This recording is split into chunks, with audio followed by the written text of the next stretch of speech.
கதவை திறந்து கொண்டு உள்ளே வந்த சரளாவின் கணவன் சண்முகநாதன் கையில் இருந்த தேங்காய் நொறுக்கு தீனிகள் அடங்கிய பையை சமையலறை மேடை மீது வைத்தான். எங்கம்மா பிள்ளைங்களை காணோம்? நடு வீட்டில் உக்காந்துக்கிட்டு டிவியை கத்த விட்டு கலாட்டா பண்ணிட்டு இருந்தாளுங்க. இப்போ தான் சத்தம் போட்டு பின்வாசலுக்கு அனுப்பினேன் என்றாள் சரளா. அரைச்செடுத்த மாவை உப்பு போட்டு கரைத்து கொண்டே. பின்வாசலில் டிவி இருக்கா என்ன? ஏங்க நீங்கள் வேற கால நேரம் தெரியாமல் காமெடி பண்ணிட்டுருக்கிறீங்களா? காய போட்டிருந்த துணிகளை எடுத்து மடித்து வைக்க சொன்னேன். சரி சரி விடு, நான் ஏதாவது ஹெல்ப் பண்ணணுமா உனக்கு? பண்ணின வரைக்கும் போதுமே. ஏன் சரளா அப்படி சொல்கிற? காலையில் நீ ஆஃபீஸுக்கு கிளம்பையில் எவ்வளவு எடுபடி வேலைகள் செஞ்சு கொடுப்பேன் உனக்கு. இல்லைன்னு சொல்லு. ஐயோ என் ராசா, அப்படி சொல்லிட முடியுமா? பிள்ளைங்க இப்படி ரெண்டுங்கட்டானா இருந்தாலும் நீங்கள் பார்க்காம உதவி செய்கிறதால தானே என்னால் வேலைக்கே போயிட்டு வர முடியுது என்றவாறு அருகில் வந்து கணவனது மோவாயை பிடித்து ஆட்டினாள். அவனும் மனைவி நெற்றியில் இருந்த வியர்வையை துடைத்து விட்டு கொண்டிருக்கையில் பிள்ளைகள் வரும் காலடி சத்தம் கேட்கவே சரேல் என்று விலகி நின்றார்கள் இருவரும். அப்பா, என்ன சைலண்ட்டாக உள்ளார வந்துட்டீங்க என்றாள் வான்மதி, 2 கைகளிலும் துணிகளை அள்ளி வந்தபடி. சரிம்மா, நாளையிலேருந்து தெருமுனையிலிருந்தே சைரன் கொடுத்துட்டு வரேன், ஓகேவா? பாருடி வளரு, அப்பா கூட அசத்தலாக பேச ஆரம்பிச்சிட்டாங்க என்றாள் வான்மதி வாய் பிளந்து. பின்ன நம்ம கூட 10-15 வருஷம் இருந்திருக்காங்க, இவ்வளோ கூட தேரலைன்னா எப்படி என்று சொல்லிவிட்டு அக்காவும் தங்கையும் சில்லறையை சிதறி விட்டார் போல சேர்ந்து சிரித்தனர். சண்முகநாதன் பதிலேதும் பேசாமல் மகிழ்ந்து சிரிக்கும் மகள்களையே பெருமையோடு பார்த்து கொண்டிருந்தார். நேற்று தான் பிள்ளைகள் பிறந்தார் போல இருக்குது. திரும்பி பார்க்கறதுக்குள்ளே தோல் உயரம் வளர்ந்து துடுக்கா பேசவும் செய்கிறாங்களே. பிறந்தவை 2மே பெண் பிள்ளைகளாக போனதில் ஆரம்ப காலங்களில் எல்லாரையும் போல சண்முகநாதனுக்கும் சிறிது வருத்தந்தான். வெளியே வாய்விட்டு எவரிடமும் பகிர்ந்து கொள்ளாவிட்டாலும் உள்ளூர ஒரு நெருடல் ஊஞ்சலாடிக்கொண்டே இருந்தது. உண்மைதான். ஆனால் பிள்ளைகள் வளர வளர அடிமனதில் ஒளிந்திருந்த ஆண் பிள்ளை ஏக்கம் கரைந்து காணாமலே போனது. அப்பாவின் மன ஓட்டம் புரியாமல் தங்களது அலப்பறையில் அவர் ஆடிவிட்டதாக நினைத்தது பிள்ளைகள். அப்பா, என்ன மந்திரிச்சு விட்ட கோழி மாதிரி முழிச்சுக்கிட்டே நிற்கிறீங்க என்றனர். ஆமாண்டி, உங்களை போல வானரங்களை பெற்றா அப்படித்தானே ஆகணும், வேற வழி. வளரே, மடித்த துணிகளை அலமாரியில் அடிக்கிட்டு கல்லை போடு, இதோ வர்றேன் என்றாள் சரளா. அம்மா, அவசரப்பட்டு அப்படி ஒரு முடிவுக்கு வந்துடாத. தலையில் கல்லை தூக்கி போடுற அளவுக்கு அப்பா அப்படி என்ன தப்பு பண்ணிட்டாங்க என்று போலியாக பயந்தாள் வான்மதி.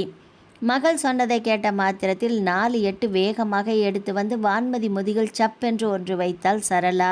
தங்கைக்கு அடி கிடைத்ததில் வளர்மதி முகம் மலர வான்மதி முகம் சுருங்க மகள் வாடி போவதை சகிக்க மாட்டாமல் சண்முகநாதன் மனைவியை கண்டித்தார்.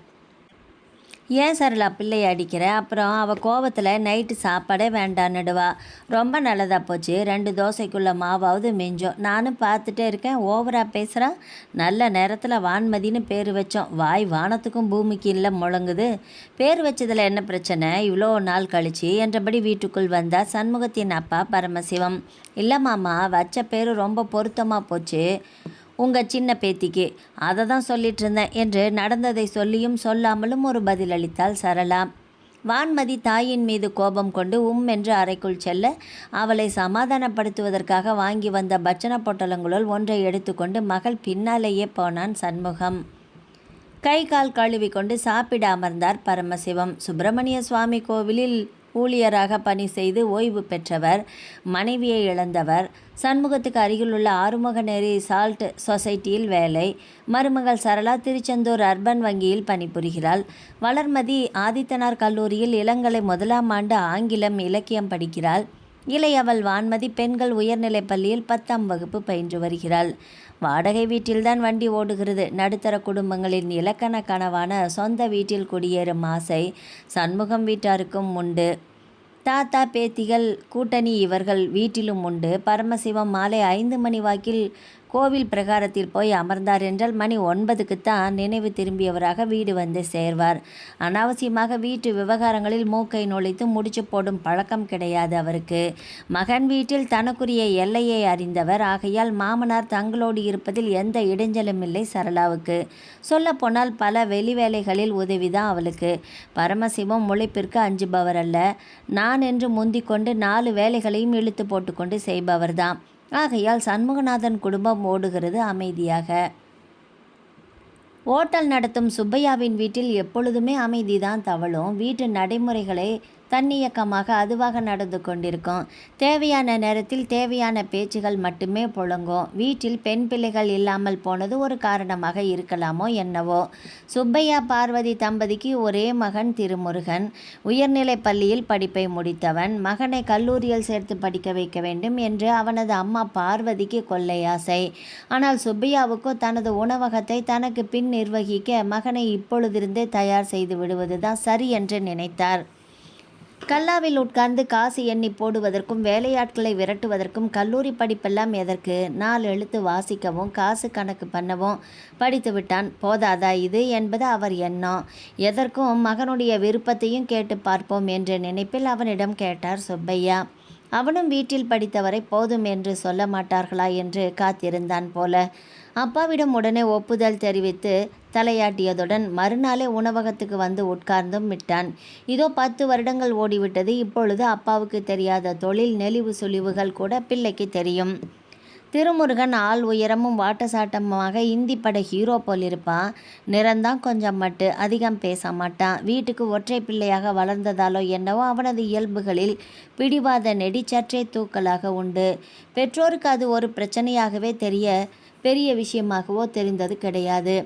அது இந்திய பெற்றோரின் பொது இயல்பு ஆயிற்றே. ஞாயிறன்று உணவகத்துக்கு விடுமுறை நாள். திருமுருகன் அன்று முழுவதும் நண்பர்களோடு ஊர் சுற்ற போய்விட்டு நடுநிசியில்தான் வந்து சேருவான். அவனுக்கு கதவு திறந்து விடுவாள் பார்வதி. அவன் அதுபோன்று வெளியே போய்விட்டு வருகையில் வாயிலிருந்து கெட்ட வாடை வருகிறதென்று கணவனிடம் புகாராக வாசித்து விட்டாள். வீடு பாரு, நாளைக்கு அவனுக்குன்னு ஒருத்தி வந்து குடும்பம் குடித்தனன்னு ஆயிட்டான்னு அடக்கி கிடப்பான். அவனுக்கும் சேர்த்து நீங்களே பேசிடுங்க.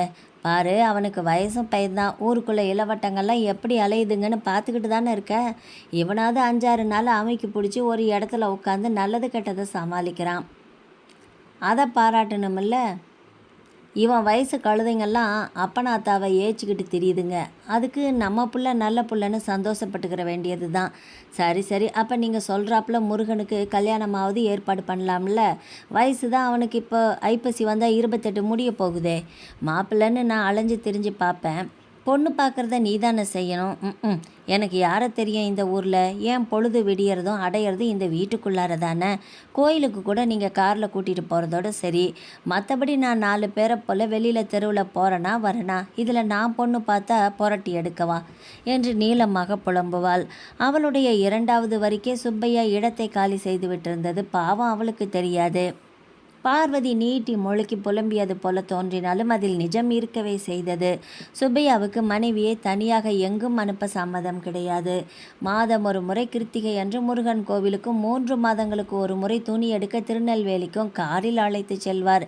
அடுத்த வருடத்துக்கு ஒரு முறை வெளிமாநில சுற்றுலாவுக்கு குடும்பத்தோடு சென்று வருவார்கள். வீட்டில் வேலை செய்யும் பகவதி அக்காவுக்கும் சுற்றுலாவில் இடம் உண்டு.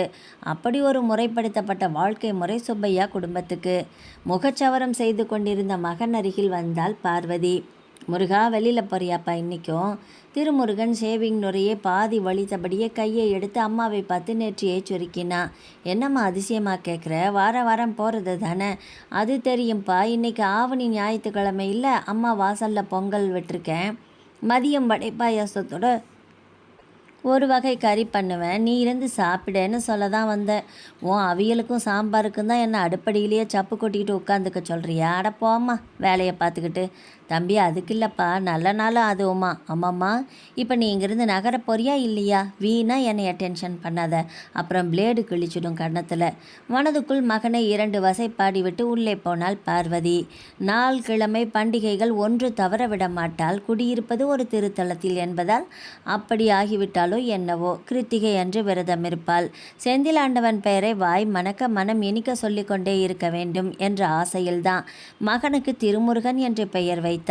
தன்னுடைய பதிபக்தி மற்றும் இறைபக்தியின் பலனாகத்தான் உணவக தொழிலில் தங்கள் உயர்ந்திருப்பதாக பார்வதியின் உவகையான உள்ள கிடக்கு. ஆனால் அப்பாவும் மகனும் தங்களது வேர்வையில்தான் தொழில் விரிவடைந்திருப்பதாக எண்ணினார்கள்.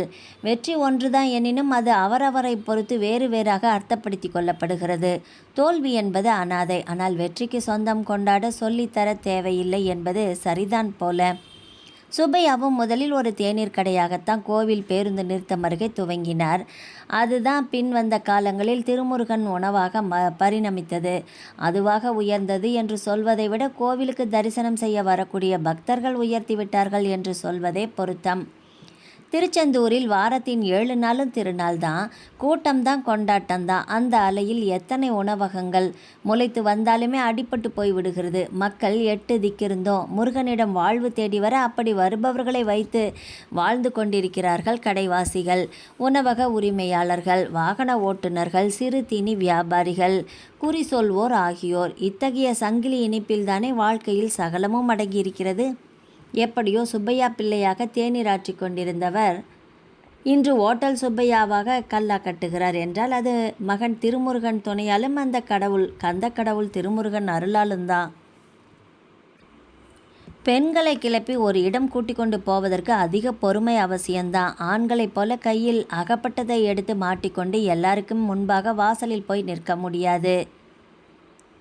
பெண்களால் அவர்கள் முதலில் உடை அலமாரியை திறப்பார்கள். முதலில் மேலிருந்து கீழாக ஒரு முறை பார்த்து உதடு சுளித்தவாறு யோசித்து ஒவ்வொரு உடையின் நிறம், தரம், விலை, வாங்கிய கடை, வாங்கிய சூழல், முடிந்தால் அந்த உடையை வாங்கி தந்தவருடைய மனப்பாங்கு குறித்து ஒரு நிமிட சிந்தனை என்று ஒரு குயிக் ரீகேப் போய் வந்து விடுவார்கள். அதன்பின் அன்றைய தனது மனநிலை, வெயில், மழை ஆகிய பருவநிலை, போகக்கூடிய இடம், அங்கு இருக்க வேண்டிய கால அளவு, அங்கு தாங்கள் சந்திக்க நேரும் நபர்கள், இத்தனையையும் ஆராய்ந்து தெளிந்து உடுத்த வேண்டிய ஆடையை கையில் எடுக்கிறார்கள். இதில் கடைசி நேர ஆபத்து ஒன்றும் இருக்கிறது. தேர்ந்தெடுத்த புடவைக்கு பொருத்தமாக ரவிக்கை அல்லது மேலணிகள் கிடைக்காவிட்டால் அதையும் மாற்றி மீண்டும் முதலிலிருந்தே துவங்க வேண்டி வரும். உடையை போட்டு பார்த்து அதற்கு உடன் இருப்பவர்களின் ஒப்புதல் சான்றிதழ் வாங்கி ஒரு வழியாக அடுத்த கட்டமான ஒப்பனைக்கு செல்வார்கள். பசைகள், குழம்புகள், பவுடர் அடித்து, கண் தீட்டி, புருவம் தீட்டி, இமை முடிகளை நீட்டி, தலையலங்காரம் முடித்து, கண்ணுக்கு நிறைவாக கண்ணாடியில் பார்த்துவிட்டு அறையை விட்டு வெளியே வருகையில் அவை வெளியே அழைத்து போக காத்திருந்த ஆணுக்கு அந்த ஆசை பாதி பறந்து போயிருக்கும். இன்று வளர்மதி வான்மதி கூட அப்படித்தான் அப்பாவின் பொறுமையை சோதித்தார்கள். கிளம்புங்கடி சீக்கிரம், அப்பா வெளியில் காத்துட்ருக்காங்க என்று முகத்திற்கு பவுடர் அடித்து கொண்டே மகள்களை விரட்டினாள் சரளா. அப்பா கூட கம்முன்னு தான் நிற்கிறாங்க, நீதாமா நை நைங்கிற என்றாள் வான்மதி துப்பட்டாவை சரி செய்தபடி. கோபப்பட்ட அளவுக்கு கொண்டு போகக்கூடாது இல்லையா? அப்படியெல்லாம் முடியாதுமா, கோபம், தாபம், கொஞ்சல் மிஞ்சல் எல்லாம் இருந்தால் தானே அதுக்கு பேர் வீடு, அதானே என்றாள் வளர்மதி. வாயாடிங்க, எவன் வந்து மாட்டிக்கிட்டு முழிக்க போகிறானா உங்ககிட்ட என்று பெருமிதம் கலந்த சலிப்போடு சொன்ன சரளா மல்லிகைப்பூவை 3ஆக வெட்டி தான் ஒரு துண்டை தலையில் வைத்துக்கொண்டு மற்றவற்றை பிள்ளைகளிடம் கொடுத்துவிட்டு அறையை விட்டு வெளியில் வந்தாள். ரூமில் என்ன பண்ணுறீங்க 3 பேரும் என்றான் சண்முகம். நான் கிளம்பியாச்சு, உங்கள் பொண்ணுங்களுக்கு தான் இன்னும் ரெடியாக முடியல. பூ அலங்காரம் பண்ணி சப்பரம் கூட வெளியில் வந்துடும் போல. திட்டாதீங்கப்பா, இதோ வந்துட்டோம், போகலாம். அலங்காரம் செய்த நிலையில் மகள்களை பார்த்ததும் சண்முகத்துக்கு ஆங்காரம் போன இடமே தெரியவில்லை. பிள்ளைகள் அழகுதான். வளர்மதி பெயருக்கேற்றாற் போல வளர்ந்து ஒடிந்து மலர்ந்து நீண்ட கருங்கூந்தலோடு காந்த கண்களோடு அழகு. வான்மதி மட்டும் குறைந்தவளா என்ன? உயரம் சற்று குறைவு, ஆனால் நிறத்தில், அம்சத்தில், அழகில், நளினத்தில் சற்று கூடுதல்தான். வண்டு கண்களோடு வாலிப்பான உடலோடு அவள் மிக அழகு. நானும் என் மனைவியும் சுமாரான தோற்றத்தில் இருக்க சூப்பராக பிள்ளைகள் எப்படி பிறந்தார்கள் எங்களுக்கு? கந்தனின் கருணைதான் போல. அழகு தோற்றமும் ஆசீர்வாதங்களில் ஒன்றுதானே. உடையவருக்கு பெருமை, அயலாருக்கு பொறாமை. ஒரு வழியாக 4 பேரும் ஒன்று சேர்ந்து தெருவில் இறங்கி நடந்தார்கள். வீடு சந்நிதி தெருவில் இருப்பதால் கோவில் நடக்கும் தூரத்தில்தான் வழியில் எதிர்ப்படும் மொட்டை தலைகள், சில்லு கருப்பட்டியும் பனங்கிழங்கும் வாங்கி இடுப்பில் இடிக்கியபடி செல்லும் பெண்கள், அடம் பிடித்து வாங்கிய விளையாட்டுப் பொருட்களை ஆனந்த களிப்போடு பார்த்தபடி அம்மாவின் கையை பிடித்தபடி போகும் சிறுவர்கள், ஆன்மீக தேடலுடன் அலையும் சாமியார்கள் என்று எல்லாரையுமே துளைத்து பார்த்தபடி நகர்ந்து நகர்ந்து கோவிலை அடைந்து காலணிகளை கலற்றி வைத்துவிட்டு கடலில் கால் நனைப்பதற்காக கடற்கரை சென்றனர். கடற்கரை மணலில் கால் புதைய புதைய நடந்து செல்வதே சுகானுபவமாக இருக்கும். கடலில் கால்களை நனைத்துவிட்டு வரும்பொழுது ஈரக்கால்களில் மணல் ஒட்டிக்கொள்ள மடித்துவிட்ட ஜீன்ஸ் பேண்ட்டுக்கு கீழே மஞ்சள் தண்டாக கணுக்கால் தெரிய இளம்பெண்கள் நடந்து வருவதே ஒரு அழகு. கடற்கரையில் வாலிப பையன்களின் தலைகள் அதிகம் தென்படுவதற்கு இதுவும் ஒரு காரணம்தான். ஆன்மீகத்திற்கு ஒரு தெய்வீகமான ஈர்ப்பு சக்தி இருக்கிறதென்றால் அற்பமான விஷயங்களுக்கும் அதை ஒத்த அலைவரிசை உடையோரிடம் ஈர்ப்பு இருக்கத்தானே செய்கிறது. ஐஸ்கிரீம் வியாபாரிகளையெல்லாம் ஓரக்கண் பார்வையில் கடந்து சென்று கடல் நீரில் காலை வைத்தார்கள். அப்பப்பா, அந்த உப்பு நீரின் குளுமை தலைவரை ஏறியது.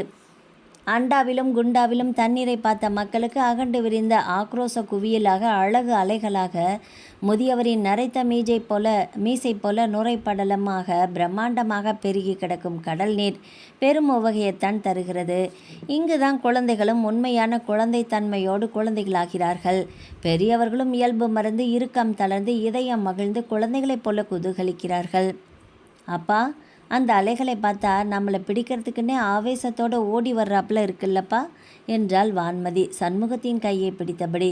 போகுது பாரு புத்தி உனக்கு, என்ன அழகாக கருப்பாக முயலாட்டம் துள்ளி துள்ளி ஓடி வருவது, அப்படியே அள்ளி அணைச்சிக்கலாம் போல இருக்கு இல்லைம்மா என்றாள் வளர்மதி. பார்க்குறதுக்கு நல்லா தான் இருக்கும், பக்கத்தில் போனால செய்தி தெரியும், தலை குப்புற தள்ளி விட்டுடும். சரல் அப்படி இல்லைப்பா, கடல் தண்ணியில் குளிக்கிறது ஒரு தனி கலை சண்முகம். அந்த கலை என்னன்னு சொல்லி தொலைங்கப்பா, போர் அடிக்காமல். அதாடா, அலை அப்படியே பாய்ஞ்சு வரும்ல, அப்போ நாம் குதிச்சிடணும், இல்லை குனிஞ்சிடணும். புரியலப்பா என்றாள் வளர்மதி. வர்ற அலையை தாண்டி குதிச்சிடணும், இல்லை அலைக்கு கீழே தலையை கொடுத்து குனிஞ்சிக்கணும். அப்போ அலை நம்மளை டிஸ்டர்ப் பண்ணாமல் அது பாட்டுக்கு ஓடிடும். ஒவ்வொரு அலை வர்றப்பவும் நாம் இதே போல் டான்ஸ் ஆடிட்டே இருந்தா எப்போதான்பா நிம்மதியாக குளிக்கிறது என்றால் வான்மதி முகத்தை சுருக்கியவாறே. சின்ன அலைகளெல்லாம் நம்மளை ஒன்றும் பண்ணாதுப்பா, பெரிய அலை வருமில்ல, அதுக்கிட்ட இருந்து தான் நம்மளை காப்பாற்றிக்கணும். சரி என்னங்க, 2 பேரையும் கூட்டிகிட்டு வாங்க, கோவிலுக்குள்ளார போகலாம். விட்டால் இன்றைக்கி பூராவும் கதை பேசுவாளுங்க என்று சரளா ஒரு 144 போட 4வரும் திரும்பினார்கள் கோவிலுக்கு. சண்முகம் சஷ்டி கவசத்தை வாய்விட்டு சொல்ல துவங்கினான். சுப்பிரமணியன் சுந்தர தரிசனத்துக்காக காத்திருந்த நீண்ட வரிசைக்குள் தங்களையும் இணைத்து கொண்டனர் சண்முகம் குடும்பத்தினர். வரிசை வேகமாக நகர்ந்தது போல்தான் தெரிந்தது. முதலில் ஆறுமுக கடவுளை வழிபட்டுவிட்டு இடதுபுறம் திரும்ப அங்கு ஜெகஜோதியாக தகதக என்று மின்னும் தங்க குழந்தையாக தவழும் இனிமையாக சர்வாலங்கார பூசிதையாக முருவளித்தபடி நின்றிருந்தான் பாலமுருகன். 1 நிமிடம் நேரமாக தரிசனம் செய்தாலும் 1000 பேர் தரக்கூடிய ஆறுதலை தந்தது அந்த ஆறுமுகன் சந்நிதி. விபூதி சந்தனம் வாங்கி கொண்டு வெளியேறி பிரகார வலம் வந்தார்கள். வெளிப்பிரகாரத்தில் நாளிக்கிணறு நுழைவாயிலின் அருகே தங்கத்தேர் புறப்பட தயாராக நின்றிருந்தது. தங்கத்தேர் பலமுறை பார்த்த ஒன்றுதான், ஆனால் ஒவ்வொரு முறையும் புதிய புதிய அலங்காரம், அழகையும் கம்பீரத்தையும் காட்டுவதாக அல்லவா இருக்கிறது. அலங்கார தங்க குண்டு மணிகள் 6 புறமும் தொங்க பூவலங்காரத்தில் பளிரிட்ட மஞ்சள் விளக்குகளின் நடுவே குமரன் தனது தேவியருடன் நிறைவான அழகோடு நின்றிருந்தான்.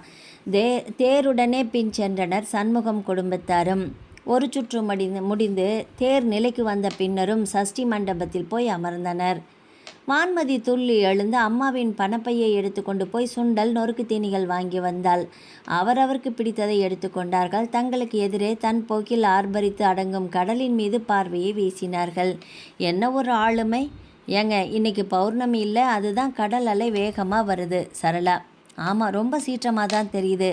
ஆனால் இந்த அலையோட ஆர்ப்பாட்டம் எல்லாம் கரை வரைக்கும் தான், அதை தாண்டி எட்டி கூட பார்க்க முடியாது.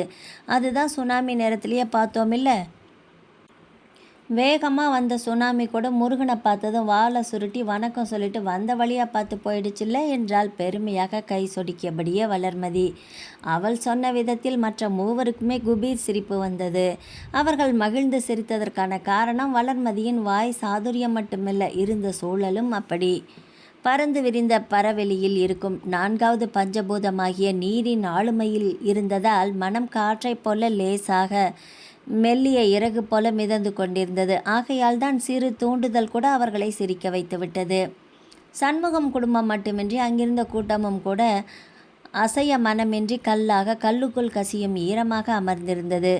சிறிது நேரம் சென்று சரளா சாவி கொடுக்க எல்லாருமே கைத்தட்டி எழுந்து கொண்ட போதுதான் எதிரில் சுப்பையா மனைவியோடு நிற்பதை பார்க்க அவரும் இவர்களை அடையாளம் கண்டு கொள்ள இங்கு 4வருமே அங்கு 2வரும் கண்களால் மோதி களிப்படைந்தனர்.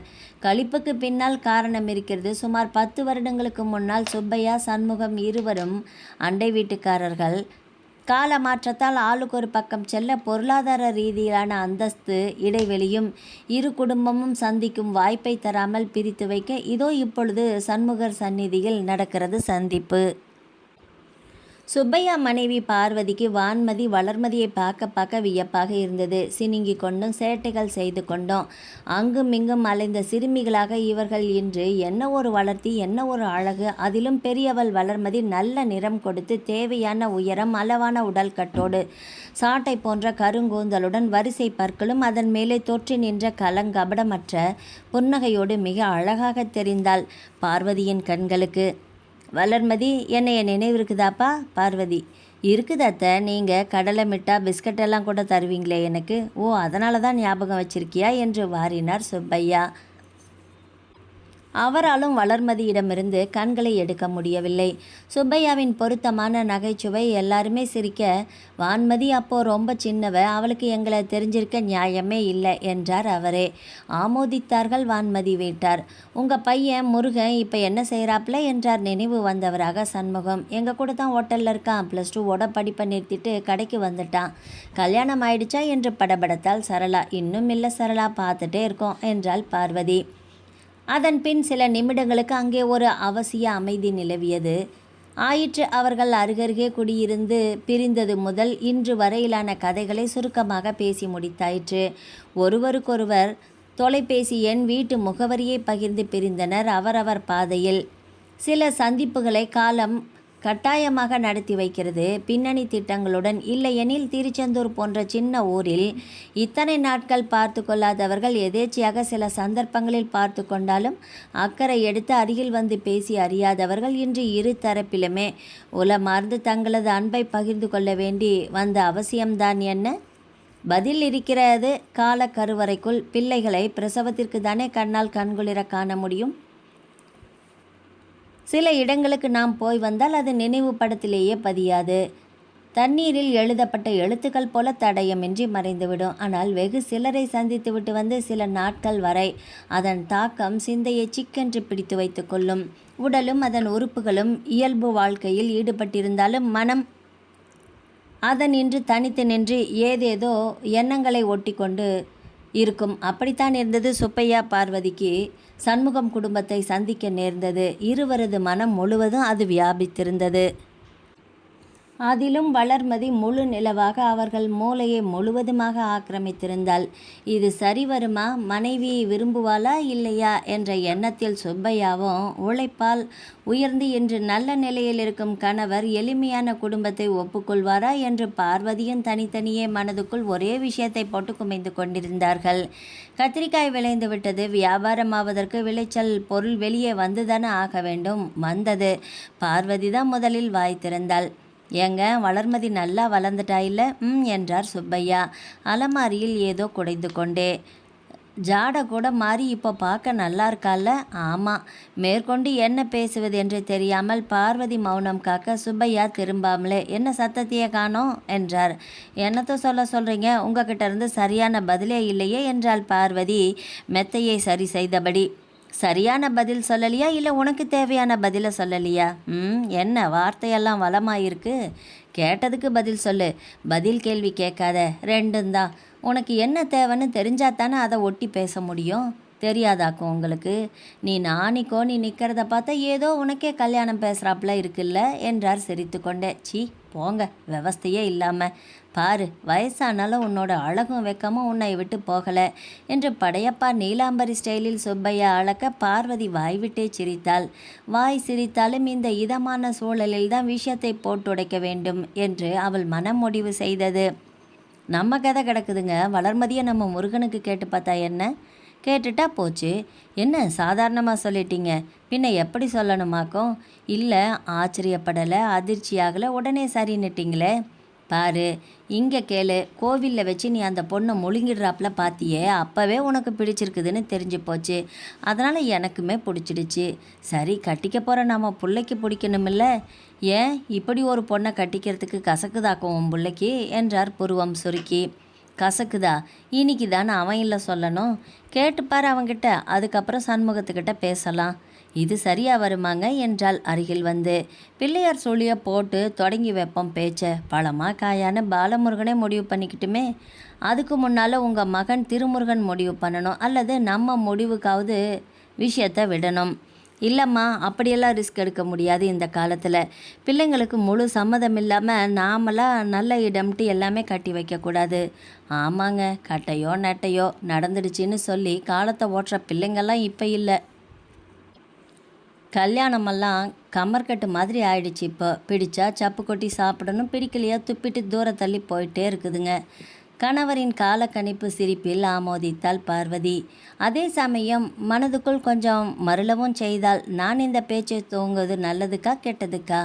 மனைவியின் மனதை அவளது முகக்குறிப்பிலேயே படித்தார் சுப்பையா. பாரு, நீ இப்போவே குழம்பிக்காத, முருகன் மேலே பாரத்தை போடு, நம்ம முருகன்கிட்ட பேசிப்பாரு, மற்றதை புறவு பார்த்துக்கலாம் என்று முற்றுப்புள்ளி வைத்துவிட்டு நகர்ந்தார்.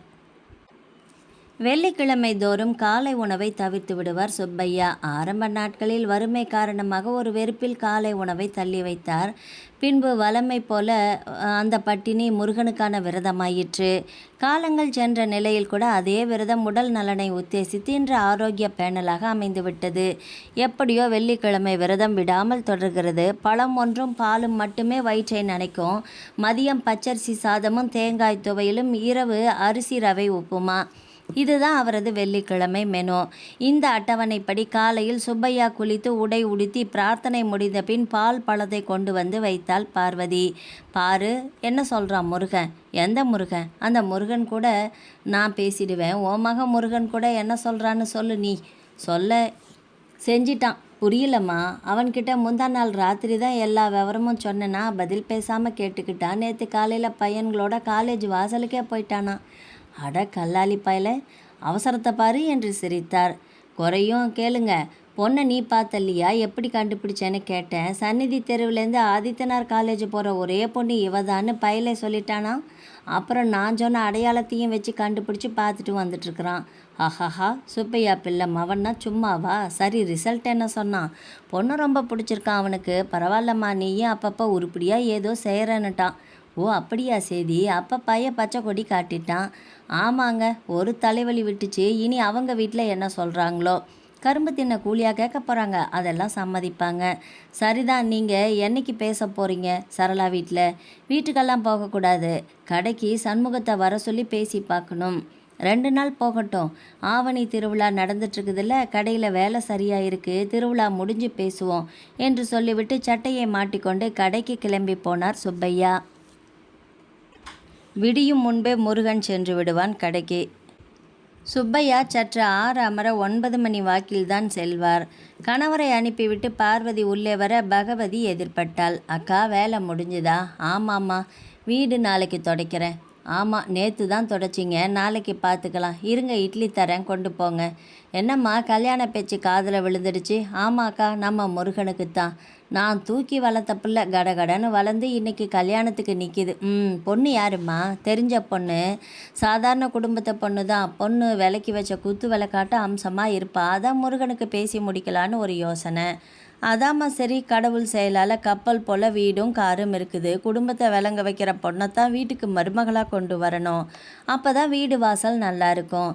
ஒவ்வொரு இடங்களில் சொத்து சொகன்னு பார்த்து எதையோ கட்டி வைக்கிறாங்க. அவளுக்கு தாலி கழுத்தில் ஏறினதுமே தலை குப்புற நிற்கிறாளுங்க. ஒரு வீட்டை 4 வீடாக ஆக்கிப்படுறாளுங்க என்று கொதித்தாள் பகவதி.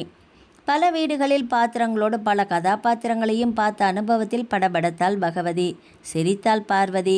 பல பேர் பழக்கம் இருக்குல்ல உங்களுக்கு, அதுதான் நாட்டு நடப்பு. நல்லது கெட்டதெல்லாம் தெரியுது.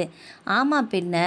அம்மா, அதோட உங்களுக்கும் ஐயாவுக்கும் மருமகளாக வர்றது அந்த பொண்ணு குடுத்துல வச்சிருக்கணும், சும்மாவா என்றபடி உணவு டப்பாக்களை எடுத்துக்கொண்டு போனாள் பகவதி. தாத்தா, அந்த கலர் வேண்டாம், வளரி இதை போட்டுடி, எடுத்து சூப்பராக இருக்கும். அது 2 தாமா இருக்குது, காணாது. அப்பாவை வாங்கிட்டு வர சொல்லிக்கலாம் தாத்தா என்று பேசியபடியே தாத்தாவும் பேத்திகளும் வராண்டாவில் அமர்ந்து செயற்கை நகையில் மாலை கோர்த்து கொண்டிருந்தார்கள். வளர்மதிக்கு கல்லூரியில் செயற்கை நகைகள் செய்ய போட்டியாம். அதில் அவளும் பங்கு பெற இருப்பதால் தாத்தா தங்கை உதவியோடு பயிற்சி எடுக்கிறாள். வளரு ரொம்ப உத்து பார்க்காதடா, கண்ணு வலிக்க போகுது என்று கரிசனத்தோடு சொன்னார் பரமசிவம். தாத்தா, ஒரு போட்டின்னு வந்துட்டா ஊன் உறக்கம் இல்லாமல் உழைச்சி எப்படியாவது ஃபஸ்ட் பிளேஸை பிடிச்சிடணும். ஊன் உறக்கம்னா என்னடி வான்மதி?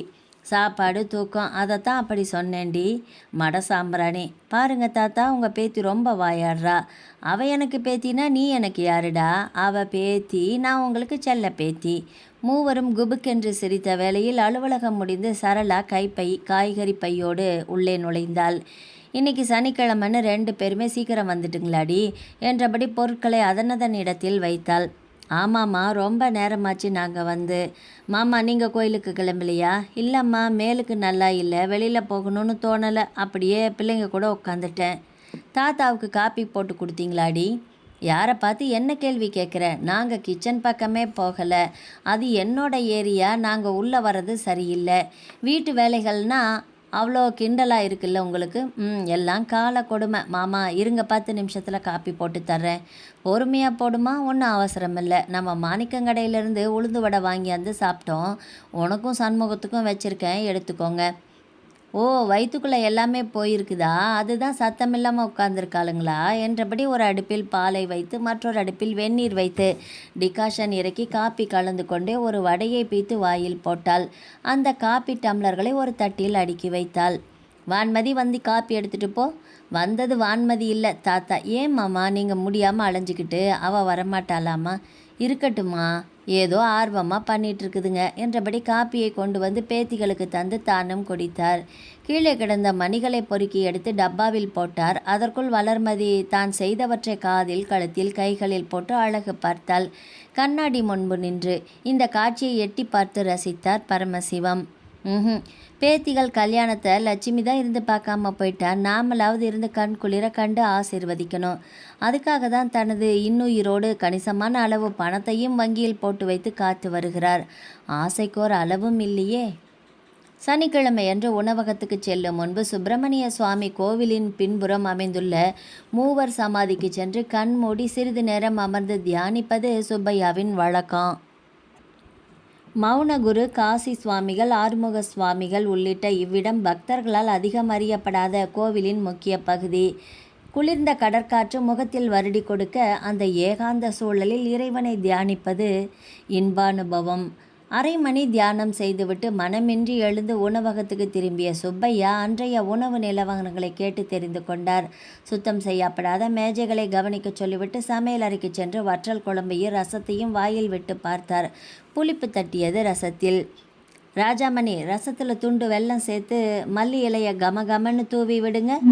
ஓ வேலு, மூக்கு இலைகளை மதிய சாப்பாட்டுக்கும் துண்டு இலைகளை காலை டிஃபனுக்குமாக பிரித்து வை. அவன் 2ஐயும் போட்டு குழப்பறான் பாரு. 5வது டேபிளுக்கு காப்பி கொடுத்தியா? பக்கத்தில் சக்கரை கிண்ணியை வை, வேணுமனா போட்டுப்பாங்க என்று அக்கறையாக சுப்பையா மேற்பார்வை செய்து கொண்டிருக்கையில் வாசலில் சண்முகத்தின் தலை தெரிந்தது. வாயா சண்முகம், வா வா உட்காரு. வணக்கம் அண்ணாச்சி, வர சொன்னீங்களாமே? சொன்னாங்க. ஆமாம், நான் தான் சொல்லிவிட்டேன், உட்காரு. திருமுருகன் எழுந்து நின்று வாங்க மாமா என்றான். நல்லா இருக்கீங்களா தம்பி? சின்ன பிள்ளையில பார்த்தது என்று திருமுருகனையும் விசாரித்து கொண்டான் சண்முகம். காப்பி வந்தது சண்முகத்துக்கு. குடித்து முடித்ததும், அண்ணாச்சி என்ன விஷயமா வர சொன்னீங்கன்னு தெரிஞ்சுக்கலாமா என்று கேட்டான். பதிலாக சிரித்து உள்ளே சிறிய ஓய்வறைக்கு அழைத்து சென்றார். 2 நாற்காலிகள், ஒரு மேஜை, காற்றாடியோடு இருந்தது அந்த அறை. அப்பாவுக்கோ மகனுக்கோ இளைப்பாறுதல் தேவைப்படும் பொழுது பயன்படக்கூடியது. உட்காருப்பா, கம்பெனிக்கு போகணுமில்ல? ஆமாம் அண்ணாச்சி, கம்பெனியில் இன்றைக்கி உப்பு வருதாங்க, கொஞ்சம் லேட்டாக போனாலும் அதுதான், அதுக்குள்ளே உங்களை பார்த்துட்டு போயிடலாமேன்னு வந்தேன். நல்லதப்பா. வீட்டில் எல்லாருமே சௌக்கியமா? ஆமாம் அண்ணாச்சி, நல்லா இருக்காங்க. அதாவது விஷயம் என்னென்னா, நம்ம பையன் திருமுருகனுக்கு வயசு 27 ஆகுது. அவனுக்கு ஒரு கல்யாணத்தை பண்ணி வச்சிடலாமேன்னு பார்க்குறேன். சரிதான், அதுக்கு நடத்த வேண்டிய காலத்தில் அது நடக்கணும் தானுங்க. நல்லது தான். தெரிஞ்ச இடங்களில் சொல்லி வைக்கிறேன். ஏதாவது துப்பு தெரிஞ்சால் கட்டாயம் சொல்கிறேன், கவலையே படாதீங்க. நான் நின்று போட்டி போட்டுக்கிட்டு பொண்ணு தருவாங்க. கையை மேஜையில் தட்டி வாய்விட்டு சிரித்தார் சுப்பையா. அவரது சிரிப்பு பல சந்தேகங்களை கிளப்பியது சண்முகத்துக்கு. ஏனுங்க, தம்பி பொண்ணு எதுவும் பார்த்து வச்சிருக்குதா? இல்லை என்று மறுத்துவிட்டு மீண்டும் சுப்பையா சிரிக்கவே, சரி அவராகவே சொல்லட்டும் என்று மௌனம் காத்தான் சண்முகம். இல்லை, வெண்ணெயை கையில் வச்சுக்கிட்டு நெய்க்கு அங்கங்கே அலையிறீங்களே, அதான் சிரித்தேன். புரியலையே. ரைட்டு, டப்புன்னு போட்டு உடச்சிட்றேன். உன் பொண்ணு வளர்மதியை என் பையனுக்கு பார்க்கலான்னு நானும் என் குடும்பமும் அபிப்பிராயப்படுறோம். இருக்கையிலிருந்து பட்டென்று எழுந்து விட்டான் சண்முகம். அண்ணாச்சி, இது என்ன புது கதை? பழைய கதையா? எங்கள் வீட்டில் 10 நாளாக ஓடிட்டு தான் இருக்குது. உனக்கு வேணால் இது புதுசாக இருக்கலாம். அண்ணாச்சி, நீங்கள் சொல்கிறது எனக்கு என்ன சொல்கிறதுனே தெரியல. ஏதாவது சொல்லுப்பா, அப்போ தானே நான் பதில் சொல்ல முடியும். ஓரளவு நிதானத்துக்கு வந்தான் சண்முகம். கைக்குட்டையை எடுத்து முகத்தை துடைத்து தண்ணீர் குடித்து கொண்டான். இது எந்த விதத்துலேயும் சரி வராதுங்களே. அது என்னன்னு தெளிவாக சொல்லு. என் மகளுக்கு நாங்கள் வரன் பார்க்கவே ஆரம்பிக்கலையே. சரி, இப்போ பாரு என் பையனை. அவளுக்கு என்ன வயசுங்க, அதுக்குள்ளே கல்யாணம் காட்சின்னு. காலேஜ் ஃபஸ்ட் இயர் படிக்கிறாங்கிற, 18 வயசு ஆகியிருக்கும். 18 வயசில் கல்யாணம் பண்ணலாமான்னு கவர்மெண்ட்டே சொல்லுதில்ல. அப்புறம் என்னப்பா, அவளுக்கு நகை நட்டுன்னு இதுவரை எதுவுமே சேர்க்கலைங்களே. அதெல்லாம் யார் கேட்டா உங்ககிட்ட? நல்லபடியாக பொண்ணை அலங்கரித்து மணவரைக்கு அனுப்பி வை, மற்றதை நான் பார்த்துக்கிறேன். உனக்கு ஒரு கஷ்டமும் இருக்காது. நீ இவளை கரை ஏற்றிட்டு நிம்மதியாக அடுத்த பிள்ளைய பாரு. இல்லைங்க அண்ணாச்சி, என் மனசுக்கு சமாதானமாகலை. தராதரம்னு ஒன்று இருக்குல்ல என்றான் குற்ற உணர்வோடு. யார் நீ இந்த காலத்தில் போய் தராதரம் வரமுன்னுக்கிட்டு? நீ தந்தது தான் நிறையணும்னு இல்லையே. இங்கே கந்தன் புண்ணியத்தில் காசு பணத்துக்கும் சொத்து சுகத்துக்கும் குறையில்லை என் வீட்டில். ஓம் பொண்ணு என் வீட்டுக்கு வந்து விளக்கேற்றினாலே போதுமே. சண்முகம் பேச்சடைத்து மூச்சடைத்து இருந்த இடத்தில் அப்படியே சிலையாகிவிட. அவசரமில்லை சண்முகம், ஒரு வாரம் 10 நாள் ஆனாலும் பரவாயில்லை. யோசித்து வீட்டில் உள்ளவங்களையும் கலந்து பேசிக்கிட்டு பதில் சொல்லு, சரியா என்றார். அண்ணாச்சி, கடைசியாக ஒரு கேள்வி, தப்பாக எடுத்துக்காதீங்க. உங்கள் அந்தஸ்துக்கு வசதியான வீட்டு சம்மந்தம் வரிசை கட்டி வரும். அதை விட்டு போட்டு என் வீட்டில் தான் சம்மந்தம் பண்ணணும்னு நீங்கள் தீர்மானமாக இருக்கிறதுக்கு என்ன காரணம்னு இன்னும் எனக்கு விளங்கலைங்களே. குடும்பம் விளங்கணும்னு தான்யா இப்போ பொண்ணுக்கு தான்ப்பா பஞ்சமாக இருக்குது. நீ பேப்பரில் படிக்கலையா? 1000 ஆண் பிள்ளைங்களுக்கு 920 பெண் பிள்ளைங்க தான் இருக்காமா. அது ஒரு பக்கம் இருக்கட்டும். கோவிலில் வச்சு உன் பொண்ணை பார்த்ததுமே என் மனைவிக்கு ரொம்ப பிடிச்சி போச்சு. அதுதான் முக்கியம். அப்புறம் அந்தஸ்துன்னு சொன்னியே, அப்படியெல்லாம் எதுவும் இல்லை. இந்த ஹோட்டலை கழிச்சிட்டு பார்த்தா எனக்கு என்ன அடையாளம் இருக்குது? நான் என்ன பரம்பரை பணக்காரனா? ஏதோ கந்தன் காலடியில் காலம் ஓடுது. உன் வீட்டில் இல்லை, யார் வீட்டில் பொண்ணு எடுத்தாலுமே சீர் சனத்தின்னு எதுவும் வாங்க வேண்டான்னு தான் முடிவு பண்ணி வச்சுருக்கேன். அதனால் நீ அதையெல்லாம் நினச்சி குழப்பிக்காத. உன் குடும்பமும் எங்களுக்கு பழக்கமான ஒன்று. வழிவகைன்னு விசாரிக்க வேண்டாம் பாரு, அதுதான் என்று டேபிள் வெயிட்டை உருட்டியபடியே பேசி முடித்தார் சுப்பையா. இன்னும் சண்முகம் இயல்புக்கு வரவில்லை என்பது புரியவே அவரை தொடர்ந்தார். சண்முகம், நீ பெருசாக யோசிக்கிறதுக்கு இதில் ஒன்றுமே இல்லை. நாம் பேச்சை தொடங்குவோம். அந்த செந்தில் ஆண்டவன் என் பிள்ளைக்கும் உன் பிள்ளைக்கும் முடிச்சு போட்டிருந்தா மேற்கொண்டு நடக்கட்டும். நாம் நம்மால் ஆனதை செய்வோம் ஐயா. பேசி பார்ப்போம். பிராப்தம் இருந்தால் நடக்கட்டும். பலிபீடத்தில் வைக்கப்பட்ட ஆடு கோழியின் நிலையில் மூழி விரித்து தலையை உருண்டையாக உருட்டியபடி அவருக்கு ஒரு வணக்கத்தை போட்டுவிட்டு எழுந்து வெளியே வந்தான் சண்முகம். கல்லாவை கடக்கும் பொழுது ஒரு புதிய பார்வையில் திருமுருகனை ஓரக்கண்ணால் பார்க்க தவறவில்லை சண்முகம். சும்மா கிடந்த சங்கை எடுத்து தன் போக்கில் ஊதிவிட்டார் சுப்பையா. அது நாதஸ்வரமாக ஒலிக்கப் போகிறதா இல்லை அபஸ்வரமாக காதுகளுக்கு வலிக்கப் போகிறதா என்பது மெல்ல மெல்ல தான் தெரியும்.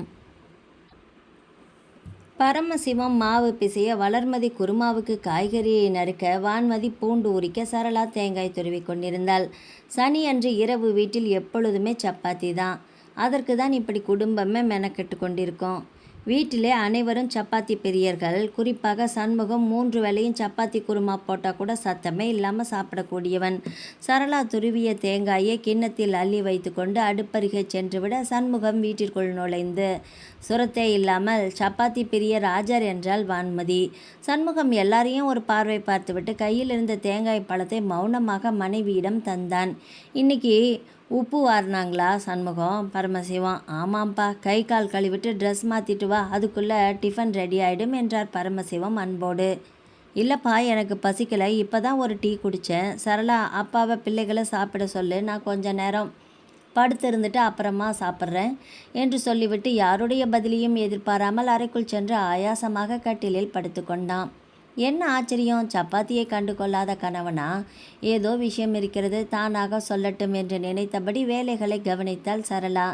கணவனின் மன ஓட்டம் மற்றவர்களை விட மனைவிக்குத்தானே துல்லியமாக புரியும். தாத்தாவும் பேத்திகளும் உண்டு உறங்கச் சென்ற பின் சரளா கணவனை சாப்பிட எழுப்பினாள். எல்லாரும் சாப்பிட்டாச்சா? ஆச்சு, வாங்க நாம் 2 பேரும் சாப்பிட்லாம். தனக்கும் கணவனுக்குமாக பரிமாறிவிட்டு தேவையானவற்றை பக்கத்தில் எடுத்து வைத்து கொண்டு அமர்ந்தவள் சப்பாத்தியில் கை வைக்காமல் அமர்ந்திருக்கும் கணவனையே பார்த்து கொண்டிருந்தாள். சாப்பிடுமா, எதுக்கு என் மூஞ்சியவே உத்து பார்க்குற? அதில் என்ன எழுதியா ஒட்டியிருக்கு? எதுவும் தெரியுதான்னு தான் பார்க்குறேன். என்ன தெரியணும்? நீங்கள் சந்தோஷத்தில் இல்லைங்களே, சங்கடத்தில் இருக்கீங்களா இல்லை சாதாரணமாக தான் இருக்கிறீங்களான்னு? அது எனக்கே தெரியலையே. ஏன், ஏதாவது விசேஷம் நடந்துச்சா இன்னைக்கு? ஆமாம், வித்தியாசமான ஒன்று நடந்துச்சு. ஆனால் அது விசேஷமா இல்லையான்னு போக போகத்தானே தெரியும் என்றான் சண்முகம் தண்ணீர் குடித்து முடித்து. அது என்னன்னு எனக்கு தான் சொல்லுங்களேன். கண்டிப்பாக சொல்லி தான் ஆகணும் உன்கிட்ட. நம்ம ஹோட்டல் சுப்பையா அண்ணாச்சி கூப்பிட்டுட்டு இருந்தாங்கன்னு கடைக்கு போனேன். உட்கார வச்சு காப்பியெல்லாம் கொடுத்தாக, உபச்சாரம் பண்ணாங்க. படக்குன்னு உன் பொண்ணை என் பையனுக்கு கட்டித்தரியான்னு கேட்டுவிட்டாக. சரளா வாயில் போட்ட உணவை மெல்ல மறந்து என்று வாயை பிளந்தாள். இப்படித்தான் எனக்கும் ஆச்சரியமாக போச்சு.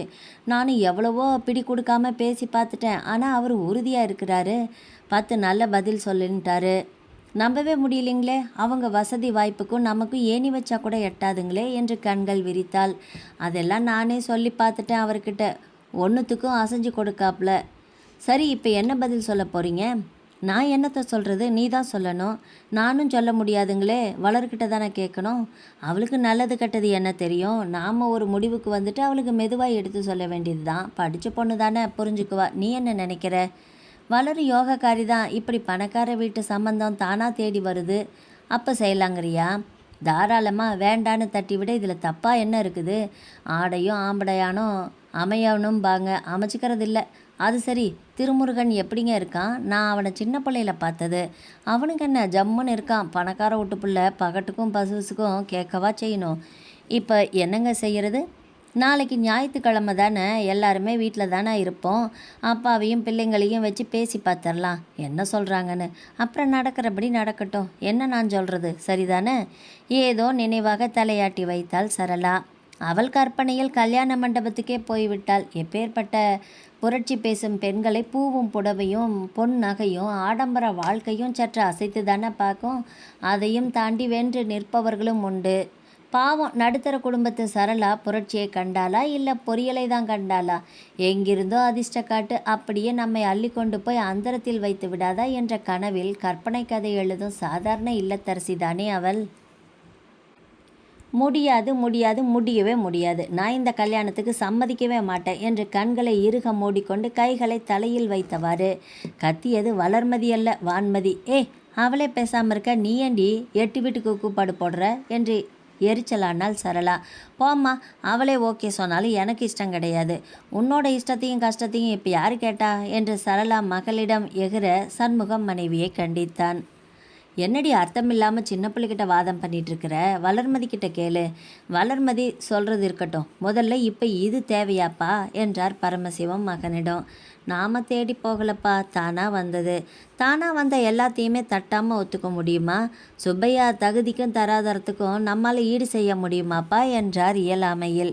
மாமா, ஒன்று தெரிஞ்சுக்கோங்க, அதை பற்றி கவலைப்பட வேண்டியது அவங்க வீட்டு பொறுப்பு. அவங்களே கௌரவம் அது இதுன்னு எதையுமே சட்டை செய்யாதப்ப நாம ஏன் மாமா பெருசுப்படுத்தணும் என்றாள் சரளா. ஏன் கணக்குப்படி அந்த பையனுக்கு 26 அல்லது 27 வயசு இருக்கும். எப்படி பார்த்தாலும் நம்ம வளர்மதிக்கும் அவனுக்கு கிட்டத்தட்ட 10 வயசு வித்தியாசம் இருக்குமே என்றார் கவலையாக. விடுவாளா சரளா? உங்கள் மகனுக்கும் எனக்கும் 7 வயசு வித்தியாசம். நம்ம குடும்பம் நடத்தலையா? நாங்கள் குழந்தை குட்டி பெற்றுக்கலையா? எல்லாமே மனசு தான் காரணமாமா. அதெல்லாம் நடந்ததுமா இல்லைங்களே. இப்போ உள்ள காலத்தில் பொருந்தி வராதுன்னு தானே சொல்கிறேன். இப்போ பொம்பளை பசங்க சம வயசு பையனைத்தானே விரும்பி கட்டிக்கிறாளுங்க. வயசு வித்தியாசம் கூட அவங்களுக்குள்ள புரிதல் வர்றது கஷ்டமா. சண்முகம் விளையாட்டு பிள்ளையாக இருக்கா வளர்மதி. அவளை இப்போ அவசரமாக கட்டி கொடுத்து புருஷன் வீட்டுக்கு அனுப்புனா அவள் என்னடா பண்ணுவா? எல்லாம் அப்படியே கற்றுக்க வேண்டியது தான். ஒன்றும் தெரியாமல் ஒன்றும் தெரியலன்னுட்டு எவ்வளோ நாளைக்கு வீட்டிலே உட்கார வச்சிட்ருக்க முடியும் சண்முகம்?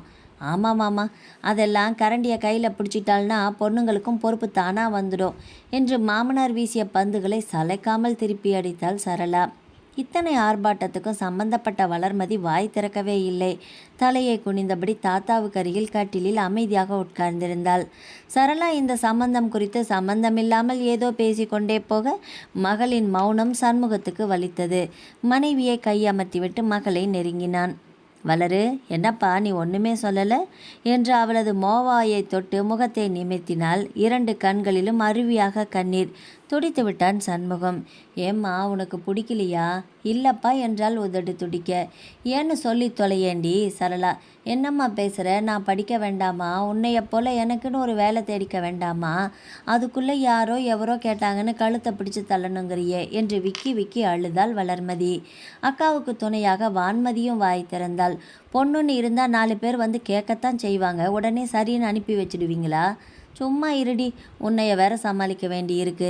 வளரு, புரிஞ்சுக்கோமா. நாங்கள் தான் கைக்கும் எட்டாமல் வாய்க்கும் எட்டாமல் சொந்தமாக குடியிருக்க ஒரு வீடு கூட வாங்க முடியாமல் ஏங்கி ஏங்கி காலம் கழிக்கிறோம். அது எங்களுடைய போகட்டுமே, உனக்கும் ஏன் அந்த தலையெழுத்து? நீயாவது வர்ற வாய்ப்பை பயன்படுத்திக்கிட்டு வீடு வாசலோட நகை நட்டோட ராணியாக வாழ்ந்து பாருண்டி. இங்கே பாருமா, எப்படியும் இன்னும் 2-3 வருஷம் கழித்து நீ கல்யாணம் பண்ணிக்க தான் போகிற. எங்கள் தரத்துக்கு ஏத்தாப்புல ஒரு பையனை பார்த்து முடிச்சு வைப்போம். அப்புறம் இதே தான் உனக்கும் தேவையா? இப்படி எல்லாத்தையுமே யோசிச்சு பார்க்கும்போது இந்த இடம் எனக்கு பெஸ்ட்டாக தெரியுதுடி என்று சரளா ஆணை மட்டுமே கரைத்தாள் மகளை. அவள் பேச்சு அனைவரையுமே வாயடைக்க வைத்து விட்டது. வளரு, அப்பாவால் என்ன முடியும்னு உனக்கு நல்லா தெரியுமில்லடா. அதோட உனக்கு அடுத்ததும் ஒருத்தி இருக்கா. இது ஏதோ உங்கள் அப்பா சண்முகத்துக்காக அந்த சண்முகநாதனே ஏற்படுத்தி தந்த வாய்ப்பு மாதிரி தோணுதுமா எனக்கு என்றான் சண்முகம். நீங்கள் 2 பேரும் சொல்கிறதெல்லாம் சரிதான் இல்லைங்களே, ஆனால் என்னைய பற்றியும் கொஞ்சம் நினச்சி பாருங்க. எனக்கு படிக்கணுமா? படிப்பை பாதியிலே விடுறதெல்லாம் என்னால் நினச்சி கூட பார்க்க முடியாது. பணக்கார மாப்பிள்ளை கிடைக்கிறான்றதுக்காக படிப்பை தூக்கி போட முடியாது. வளரு, பொண்ணுங்களுக்கு மேலே படிப்பு, நல்ல வேலை, இதெல்லாமே நல்ல வரன் அமையணுங்கிறதுக்காகத்தான். நல்ல வரன் நல்ல வாழ்க்கை தானாக தேடி வர்றப்ப இன்னும் எதுக்கு இதையெல்லாம் பிடிச்சிக்கிட்டு தொங்குற? சரளா, எப்படிம்மா உன்னால் இவ்வளவு பிற்போக்குத்தனமாக சிந்திக்க முடியுது? நீ என்ன தான் சமாதானம் சொன்னாலும் என்னால் படிப்பெல்லாம் விட முடியாது. அதனால் கல்யாணமும் கிடையாது. கிளிப்பிள்ளைக்கு சொல்வது போல இவ்வளவு பொறுமையாக எடுத்து சொல்லியும் தான் நின்ற நிலையிலேயே நிற்கிறாளே. சற்றும் இறங்கி வராமல் என்ற கடுப்பில் சரளா எழுந்து மகளை அடிப்பதற்காக கைவோங்க, பரமசிவன் டக்கென்று எழுந்து பேத்தியை மறைத்து கொண்டு நின்றவாறே மகனை பார்த்து கத்தினார். பேச்சை விடுங்க 2 பேரும். இதென்ன கத்திரிக்காய் வாழைக்காய் வியாபாரமா? காசை கொடுத்துட்டு கரெக்டாக பேச. கல்யாண விவகாரத்தை பொறுமையாக தானே பேசி தீக்கணும். இப்போ தானே விஷயத்தை சொல்லியிருக்கீங்க, அதுக்குள்ளே அவசரம்னா கழுத்தை பிடிச்சி என்ன அர்த்தம் தள்ளணும்னு? 1 வாரம் டைம் கொடுங்க, அவள் யோசித்து முடிவு பண்ணுவா என்று குரல் உயர்த்த அவர் பேச்சிலுள்ள நியாயம் உணர்ந்து பெருமூச்சு விட்டவாறு அறையை விட்டு வெளியேறினர் கணவனும் மனைவியும். வளர்மதி தங்கையின் மடியில் படுத்தாள அவள் அக்காவின் முதுகை தடவி கொடுக்க பரமசிவம் தற்காலிக நிம்மதியாக நாற்காலியில் சாய்ந்து விட்டத்தை வெறித்தார். யாரோ அடிக்கும் மேளத்திற்கு சுய புத்தியே இல்லாமல் நடனமாடும் மகனுக்கும் மருமகளுக்கும் எப்படி புரிய வைப்பது? நவநாகரிகமாக தங்களை காட்டிக்கொள்பவர்கள் கூட பேராசை பிடித்து ஆட்டும்போது கட்டுப்பெட்டித்தனமாக சுருங்கி கபட நாடகம் ஆடுகிறார்களே என்ற வேதனை அவருக்கு.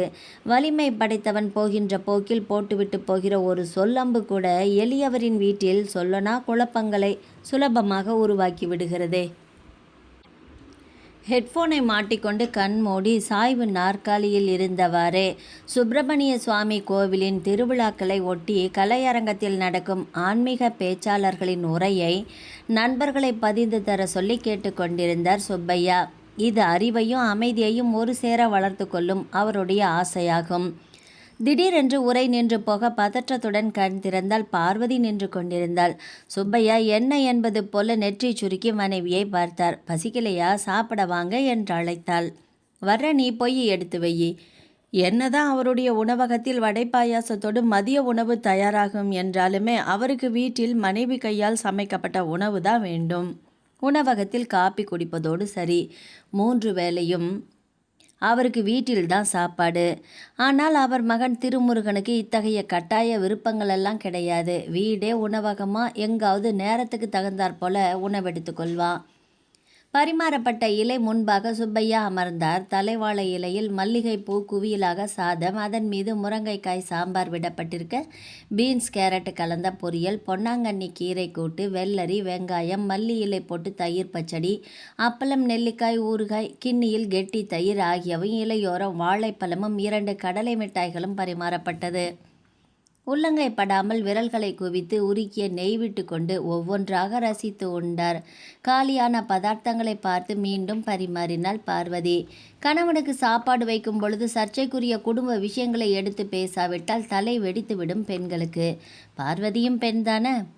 என்னங்க கிணத்துல போட்ட கல்லாட்டம் விஷயம் இப்படியே கம்முன்னு கிடக்குது? எந்த விஷயம்? ஞாபகப்படுத்த வேண்டிய அளவுக்கு ஆயிடுச்சு அது உங்களுக்கு? அது எதுன்னு சொல்லி தொலையேண்டி. அதாங்க நம்ம முருகனுக்கு சரளா மகளை பொண்ணு கேட்டிருந்தோம்ல, அதைத்தான் சொன்னேன். ஆமாம் ஆமாம், அதுக்கு சண்முகம் பதில் ஒன்றும் சொல்லலையே. அதுதான் ஏன்னு கேட்குறேன். எனக்கு என்ன தெரியும் அவன் என்ன நினைக்கிறானோ? நினைக்கிறதுக்கும் கணக்கிறதுக்கும் இதில் என்னங்க இருக்குது? ராஜாவாட்டும் வீட்டுக்கு ஒரே புள்ள, அக்கு தொக்கு கிடையாது, வசதியான இடம், செய்கிறதுக்கு என்னவாம்?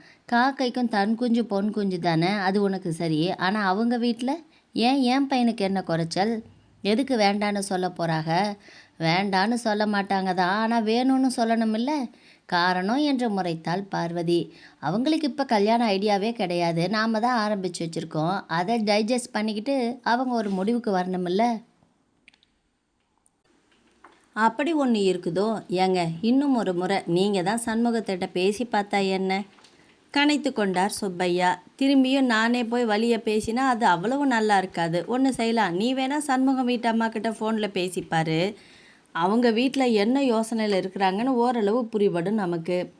ஆமாங்க, அதுவும் நல்ல ஐடியா தான். உடனே போய் ஃபோனை கையில் எடுத்துடாத, அந்த அம்மா வேலைக்கு போகுதில்ல, சாயங்காலமாக பேசு. இது ஏன் எனக்கு தோணாமல் போச்சு? இதுவரை ஆண்கள் இருவர் மட்டுமே பேசியிருக்கிறார்கள். சம்பந்தப்பட்ட பெண்கள் நாங்கள் பேசிக்கொள்வது மிக முக்கியமில்லையா என்று தன்னையே கேள்வி கேட்டுக்கொண்ட பார்வதி அதன் பின்னர் பரீட்சைக்கு தயாராகும் பள்ளிக்கூட மாணவி போல பல மணி நேரம் சரளாவிடம் சொல்ல வேண்டிய விஷயங்களை பேசி பார்த்து கொண்டாள் மனதுக்குள். மாலையில் விளக்கேற்றி சின்னதாக ஒரு வழிபாடு முடித்து அலைபேசியை கையில் எடுத்து சரளாவை அழைத்தாள். சம்பிரதாய பேச்சுகளை முடித்துவிட்டு விஷயத்துக்கு வந்தாள். அப்புறம் சரளா, வேற என்ன? பார்வதி சுற்றி வளைத்து எங்கு வருகிறாள் என்று புரியத்தான் செய்தது சரளாவுக்கு. இருந்தாலும் என்ன பதில் சொல்வதென்று தெரியவில்லை. தான் ஒரு எண்ணத்திலும் தங்கள் மகள் வேறொரு பிடிவாதத்திலும் இருப்பதை இவளிடம் எப்படி சொல்வது? விசேஷமாக ஒன்றுமில்லைங்க, அப்படியே ஓடுது. நீ சரின்னு சொன்னால் விசேஷந்தானே என்றால் பார்வதி பூடகமாக. விளங்கியது சரளாவுக்கு. ஆமாம் மதினி, எங்களுக்கும் ஆசைதான். உங்கள் வீட்டு அண்ணாச்சி வளர்மதி அப்பாவை கூப்பிட்டு கேட்டாங்களாமில்ல? சொன்னாங்க. இந்த பொண்ணுங்க தாங்க அர்த்தமில்லாமல் அடம் பிடிக்குதுங்க, அதுதான் ஒரே குழப்பமாக இருக்குது. சரி, அவள் என்ன தான் சொல்கிறான்னு சொல்ல. அவள் என்னத்தை சொல்வா? மேலே படிக்கணுமா, லட்சியமா? நல்ல விஷயந்தானே சரளா, படிக்கட்டுமே, யார் தடுக்க போகிறா? கல்யாணமானதும் படிப்பை நிறுத்திடுவாங்கன்னு பயப்படுறா போல். அவசியமே இல்லை. எங்கள் வீட்டுக்கு கல்யாணம் கட்டி வந்த அப்புறம் கூட அவள் பாட்டுக்கு காரில் காலேஜ் போயிட்டு வரட்டுமே, எங்கள் பொண்ணு மாதிரி பார்த்துக்குவோம். இதை கேட்டதும் சரளாவுக்கு மகிழ்ச்சி தாளவில்லை. தனது ஒரு வார மனப்போராட்டத்தை நொடி பொழுதில் ஒன்றுமே இல்லாமல் ஆக்கிவிட்டாலே. பணக்காரங்க தான். சரி மதினி, ரொம்ப சந்தோஷம். இதை நான் அவகிட்ட சொல்லி பார்க்குறேன், மனசு மாறட்டும். சொல்லு சரளா. பிள்ளைங்களுக்கு நாம் என்ன கெடுதலாக செஞ்சிட போகிறோம்? எங்கள் வீட்டில் வந்து அவள் இளவரசியாக இருக்கலாம், ஒரு பிரச்சனையும் இல்லை. வளர்மதி ஆசைப்படுற வரைக்கும் படிக்கட்டும். சரளா நகை சேர்க்கலையோங்கிற கவலையெல்லாம் வேண்டாம் உனக்கு. நீ போட்டாப்புல நானே அவளுக்கு நகை செஞ்சு போட்டுடுறேன். என் நகையெல்லாம் வேறு யாருக்கு தரப்போகிறேன்? பட்டு புடவைங்கெல்லாம் ஏன் பொறுப்பு. ஜாதகம் அது இதன்னெல்லாம் அலையாத, குழப்பந்தான் மிஞ்சோம். மனப்பொருத்தம் போதும். நீ உன் மகக்கிட்ட பேசி சம்மதத்தை மட்டும் வாங்கி கொடு, மற்றதை நாங்கள் பார்த்துக்குறோம் என்று பார்வதி பேசிக்கொண்டே போக சரளா கிளீன் போல்டு. ஏற்கனவே அவள் வரையில் முடிவு செய்து விட்டது தான், வந்த வாய்ப்பை நழுவ விடக்கூடாது என்று. வளர்மதியின் படிப்பு விஷயந்தான் சிறிது இடறியது. இதோ அதுவுமே விலகிவிட்டது. அன்று இரவே சரளா வீட்டில் மீண்டும் வட்டமேஜை மாநாடு கூட்டி பார்வதி அம்மா தானே ஃபோன் போட்டு பேசியதையெல்லாம் சிலாகித்து சொன்னவள் இனியும் திருமுருகனை தட்டி கழிப்பது முட்டாள்தனம் என்றும், வீட்டுக்கு ஆட்டோவில் வந்திறங்கிய லட்சுமியை அவமதித்து அனுப்பியது போல இந்த குடும்பம் மீண்டும் எழவே இயலாதென்றும் சாபம் விட்டு சத்தம் போட்டு சண்டையிட்டு கடைசியாக சாதித்தும் விட்டாள். அம்மாவின் வற்புறுத்தலுக்காகவும் அப்பாவின் சந்தோஷத்துக்காகவும் தனது வாதங்கள் பலவீனப்பட்டு போன காரணத்திற்காகவும் இன்னும் இதையெல்லாம் தாண்டி பெண்ணுக்கே உரிய ஒரு இனம் புரியாத ஆசை கலந்த ஆவலுடனும் திருமணத்துக்கு சம்மதித்து தலையாட்டி வைத்தாள் வளர்மதி. பெண்களின் முடிவுகள் உண்மையில் அவர்களுடையதல்ல, அவள் மூலம் வெளிப்படக்கூடிய குடும்பத்தின் அல்லது அவள் சார்ந்த சமூகத்தின் முடிவு. வழியான மரபுகளில் வளர்மதி மட்டும் விதிவிலக்கா என்ன? மன்மத வருடம் ஆவணி மாதம் 30ஆம் நாள் அமிர்த யோகமும் வளர்பிறையும் கூடிய நன்னாளில் திருச்செந்தூர் திரு சுப்பையா பார்வதி தம்பதியினரின் புதல்வன் திருநறை செல்வன் திருமுருகனுக்கு திரு சண்முகம் சரளா தம்பதியரின் மகள் சௌபாக்கியவதி வளர்மதியை மணமுடிப்பதாக பெரியோர்களால் நிச்சயிக்கப்பட்டு வருகின்ற தை மாதம் 12ஆம் நாள் மாங்கல்ய தாரணம் செய்வதாக முகூர்த்த பட்டோலையை பெரியவர் ஒருவர் வாசித்து முடிக்க அனைவரும் ஒருவரை ஒருவர் பார்த்து கொண்டனர். திருமுருகன் விருப்பப்படி அவன் வீட்டில் வைத்தே எளிமையாக நிச்சயதார்த்தம் நடந்து கொண்டிருந்தது. அடர் நீல வண்ண நிறத்தில் பட்டுப்புடவையும் பார்வதியின் நகைகளும் வான்மதி செய்துவிட்ட ஒப்பனையும் நீல நிற தங்க நிறம் கலந்த ஜோதிகா மாலையும் ஜடை ஆரம் வைத்து பின்னப்பட்ட தலை அலங்காரமும் 18 வயதுக்கே உரிய மினுமினுப்பும் அறியாமை கலந்த அழகும் வளர்மதியின் அழகை ஒரு பிடி கூட்டி தேவதையாக காட்டியது. அருகில் நின்றிருந்த திருமுருகன் மட்டும் குறைந்தவனா என்ன? பட்டு வேட்டி சட்டை, அங்கவஸ்திரம், ஏற்றி வாரப்பட்ட தலை, நெற்றியில் சுண்டு விரலால் பூசப்பட்ட விபூதி, கழுத்தில் பட்டையாக மைனர் செயின், வெளிநாட்டு கடிகாரம், மாலை, முதிர்ச்சி கலந்த கம்பீரம், எல்லாவற்றிற்கும் மேலாக தேடாமல் கிடைத்த திரவியமாக அருகில் மனம் கவர்ந்த மங்கை என்ற பெருமிதத்தில் அவனும் அழகனாகவே நின்றான். இருதரப்பு பெற்றோர்களும் மாலையும் கழுத்துமாக மந்தகாசமாக நிற்கும் தங்கள் பிள்ளைகளை ஒளிந்து ஒளிந்து பார்த்து ஓவகை கொண்டனர். வெளியில் மூச்சு விடாமல் சண்முகம் கட்டு செட்டாக இப்படி ஒரு சம்பந்தம் பேசி முடித்து விட்டானே என்று ஊர்க்காரர்கள் வியப்பு கலந்த பொறாமையுடன் பேசி கொண்டனர். பார்த்தாயா, என் கணக்கு தப்பல என்று கர்வ கவிதை ஓடியது சரளாவின் முகத்தில். வளர்மதியின் பள்ளி தோழிகள் மணமக்களையே குறுகுறு என்று பார்த்தபடி தங்களுக்குள் ஏதோ பேசி சிரித்து கொண்டனர். கிடைத்த சிறு சிறு சந்தர்ப்பங்களில் திருமுருகன் வளர்மதியிடம் பேச முயன்றான். ஆனால் தயக்கமும் வெட்கமும் பயமும் பின்னே பிடித்து இழுக்க வளர்மதி காதில் விழாதது போல சமாளித்து வந்தாள். தொடர் நிகழ்ச்சியாக 2 வீட்டாரும் தட்டு மாற்றிக்கொண்டு பன்னீர் தெளித்து சந்தனம் பூசி பரஸ்பரம் சம்மந்தி மரியாதை செய்து கொண்டார்கள். திருமுருகன் வளர்மதி மாலை மாற்றி பாலும் பழமும் உண்டார்கள். நிறைய நிழல் படங்கள் எடுக்கப்பட்டது. வந்திருந்தோர் மணமக்களை விபூதியிட்டு ஆசீர்வதித்து பின் அறுசுவை விருந்து பரிமாறப்பட்டது. 4 வகை இனிப்புகள், 5 வகை சிற்றுண்டிகளுடன் 6 துணை உணவுகளுடன் பழம், ஐஸ்கிரீம் என்று தடபுடலாக உணவு வழங்கப்பட்டது. தாம்பூல பையில் பழம், வெற்றிலைப்பாக்கோடு நெய், மைசூர் பாக்கு சிலதும் போட்டு விநியோகிக்கப்பட்டது. வந்திருந்தோர் விடை பெற்று செல்ல காற்று போன பலூனாக வீடு இயல்பு நிலைக்கு திரும்பியது. மணமக்களுக்கு ஆரத்தி எடுத்து முடித்து பெண் வீட்டாரும் கிளம்பினர். வளரு, உங்கள் மாமா, அத்தை, மாப்பிள்ளை இவங்க கிட்டலாம் சொல்லிட்டு போ, நாம் கிளம்புவோம். என்னது, மாப்பிள்ளையா? அதுக்குள்ளையா என்று முகம் சொலித்தாள் வளர்மதி. ஆமாண்டி, நிச்சயதார்த்தம் முடிஞ்சிருச்சுல்ல, அரை பொண்டாட்டி ஆயிட்ட, இனி தாலி தான் கழுத்தில் ஏறணும் முறைத்தாள் வளர்மதி. நினைத்ததை சாதித்து விட்டாளே அம்மா. வளர்மதிக்கு அம்மா என்ற அந்த இனிய நெருக்கமான முகம் கோரமாகவும் குரூரமாகவும் அதே சமயம் தன்னிடமிருந்து சிறிது சிறிதாக விலகிச் செல்வது போலவும் தோன்றியது. வளர்மதி மெதுவாக தயங்கியபடியே பார்வதியின் அருகில் சென்று, நகையெல்லாம் கழட்டிக்கோங்க, நான் எங்கள் வீட்டுக்கு போகிறேன் என்றாள் மொட்டையாக. இனிமே இதுதான் உன் வீடு என்று சொல்லி சிரித்தவள், இன்னைக்கு நீ அம்மா அப்பா கூட போயிட்டு வா, நகையெல்லாம் உன்கிட்டயே இருக்கட்டும், நல்ல நாள் அதுவுமா கலட்ட வேண்டாம், என்னைக்கு இருந்தாலும் உங்ககிட்ட வந்து சேர போகிறது தானே என்றாள் மருமகளின் கன்னத்தை தட்டி. வளர்மதி சுப்பையாவை பார்த்து கை கூப்பினாள். திருமுருகனிடம் என்ன சொல்வதென்று தெரியவில்லை. முழித்தாள். அவனோ அவளை விழுங்கி விடுவது போல பார்த்து கொண்டிருந்தான். அந்த பார்வையை எதிர்கொள்ள முடியாமல் முகம் தாழ்த்தி அப்படியே பின்னால் நகர்ந்து தங்கையோடு கை கோத்தபடி காரில் ஏறிக்கொண்டாள். ஆனாலும் திருமுருகனின் பார்வை கார் கண்ணாடியை துளைத்து பின் தொடர்வதை அவளால் உணர முடிந்தது. திருமண நிச்சயதார்த்தத்தன்று திருமுருகன் மனைவியாக போகும் வளர்மதிக்கு ஒரு விலை உயர்ந்த அலைபேசியை அன்பு பரிசாக தந்திருந்தான். அதை அவனின் உருவமாகவே நினைத்து பார்த்தாள் வளர்மதி. அநேக நேரங்களில் அலைபேசியை அலமாரியில் வைத்து பூட்டி விடுவாள். எப்பொழுதாவது ஒரு உந்துதலில் அதை எடுத்து பார்த்தால் ஏகப்பட்ட குறுஞ்செய்திகள் வந்திருக்கும் அவனிடமிருந்து. அவற்றில் பல சைவமாகவும் சில அசைவமாகவும் இருக்கும். சில தவறவிட்ட அழைப்புகள் இருக்கும். அப்படிதான் அன்று மதியம் வளர்மதி அலைபேசியை கையில் வைத்து பார்த்து கொண்டிருக்கையில் திருமுருகனிடமிருந்து அழைப்பு வந்துவிட்டது. வேறு வழியில்லை. ஹலோ என்றால் அடிக்குரலில். வளர்மதி, நான் தான் திருமுருகன் பேசுகிறேன், நல்லா இருக்கியா? ஃபோன் போட்டால் எடுக்கவே மாட்டேங்கிற? காலேஜுக்கு போயிட்டேன். சரி, பரவாயில்ல, எனக்கு உன்னைய பார்க்கணும் போல இருக்கு. 10 நாள் ஆச்சுல்ல நிச்சயதார்த்தம் முடிஞ்சு. என்ன அமைதி ஆயிட்ட? சொல்லுங்க. கஷ்டம் உன்னைய பேச வைக்கிறதுக்கே. நான் பெரும்பாடுபடணும் போல இருக்கே என்று அவனாகவே 1/4 மணி நேரம் எதையோ பேசிவிட்டு வைத்தான் அலைபேசியை. அப்பாடா என்றிருந்தது வளர்மதிக்கு. கல்யாணம் முறைக்கும் எப்படி சமாளித்து விடலாம்? அதன் பின் பேசித்தானே ஆக வேண்டும். ஆனால் முருகனை பார்த்தாலே சூரனை பார்ப்பது போல பயமாக இருக்கிறதே என்று எண்ணிக்கொண்டாள். அலைபேசியை எடுத்த இடத்தில் வைத்துவிட்டு நிமிர்கையில் அப்பா எதிர்பட்டார். என்னடா, மாப்பிள்ளை பேசினாப்லையா? ஆம் என்று தலையாட்டி வைத்தாள் வளர்மதி. சண்முகம் கையில் இருந்த டப்பாவிலிருந்து கருப்பட்டி சுத்து மிட்டாயை எடுத்து அப்பாவுக்கு மனைவி மகள்களுக்கு தந்தான். என்னங்க, நடந்து முடிஞ்ச நிச்சயதார்த்தத்துக்கு ஸ்வீட்டா இது என்றால் தேன் போல மினுமினுப்புடன் இருந்த மிட்டாயில் ஒரு துண்டு எடுத்து வாயில் போட்டபடி. இல்லை, நடக்க போகிற கிரகப்பிரவேசத்துக்கு. வாட் என்று வாயிலிருந்து இனிப்பை அவசரமாக மென்று விழுங்கினாள் வான்மதி. நல்ல நேரம்னு வந்துட்டா வரவேண்டியதெல்லாம் தானாக வரிசை கட்டி வந்துடும்பாங்க. நாமளும் சொந்தமாக ஒரு குச்சி கட்டி போய் உட்காரணும்னு எத்தனை வருஷமாக உருள்றோம். இப்போ குச்சி இல்லை, மச்சி வீட்லேயே இருக்கிற ஒரு வாய்ப்பும் வந்திருக்குது. விவரமாகத்தான் சொல்லேண்டா என்றார் பரமசிவம். சொல்கிறேன்ப்பா, என் ஃப்ரெண்டு ஒருத்தன் என் ஸ்கூல்மேட்டு தான் வீடு கட்டி கரையம் பண்ணுறவன். வீரபாண்டிய பட்டணத்தில் 4 வீடு கட்டியிருக்கான். அதில் ஒன்றை நமக்கு தரேன் இருக்கான். நான் போய் வீட்டை பார்த்துட்டேன். வீடு எப்படிங்க இருக்குது என்று கண் விரித்தாள் சரளா. ஜோராக இருக்குமா. 2 பெட்ரூம், ஹால், வராண்டா, கிச்சன், சின்னதாக பூஜை ரூம், மாடியில் ஒரே ஒரு கெஸ்ட் ரூம்.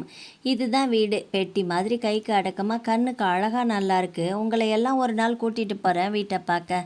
ஹை, சூப்பர், புது வீடு என்று கை சொடுக்கினாள் வான்மதி. என்னையை துரத்தி விட்டுட்டு புது வீடா, போங்கப்பா என்று மூஞ்சியை தூக்கினாள் வளர்மதி. அப்படி இல்லைடா, அதுக்கு கால நேரம் வாய்ப்பு வசதி வரணும் இல்லையா? அதுவும் போக நீ உள்ளூரில் தானே இருக்க போகிற. நினச்சா ஓடியாந்துட வேண்டியது தானே வளரு. இன்னும் ஒரு நல்ல விஷயம், நம்ம புது வீடு உங்கள் மாமியார் வீட்டுக்கும் ரொம்ப பக்கம் என்று மகளை சமாதானம் செய்ய முயன்றான் சண்முகம். ஆமாங்க, அது ஒரு வசதி தான். நம்ம வளர் தேடிச்சுன்னா டக்குன்னு போய் பார்த்துட்டு வந்துடலாம்ல.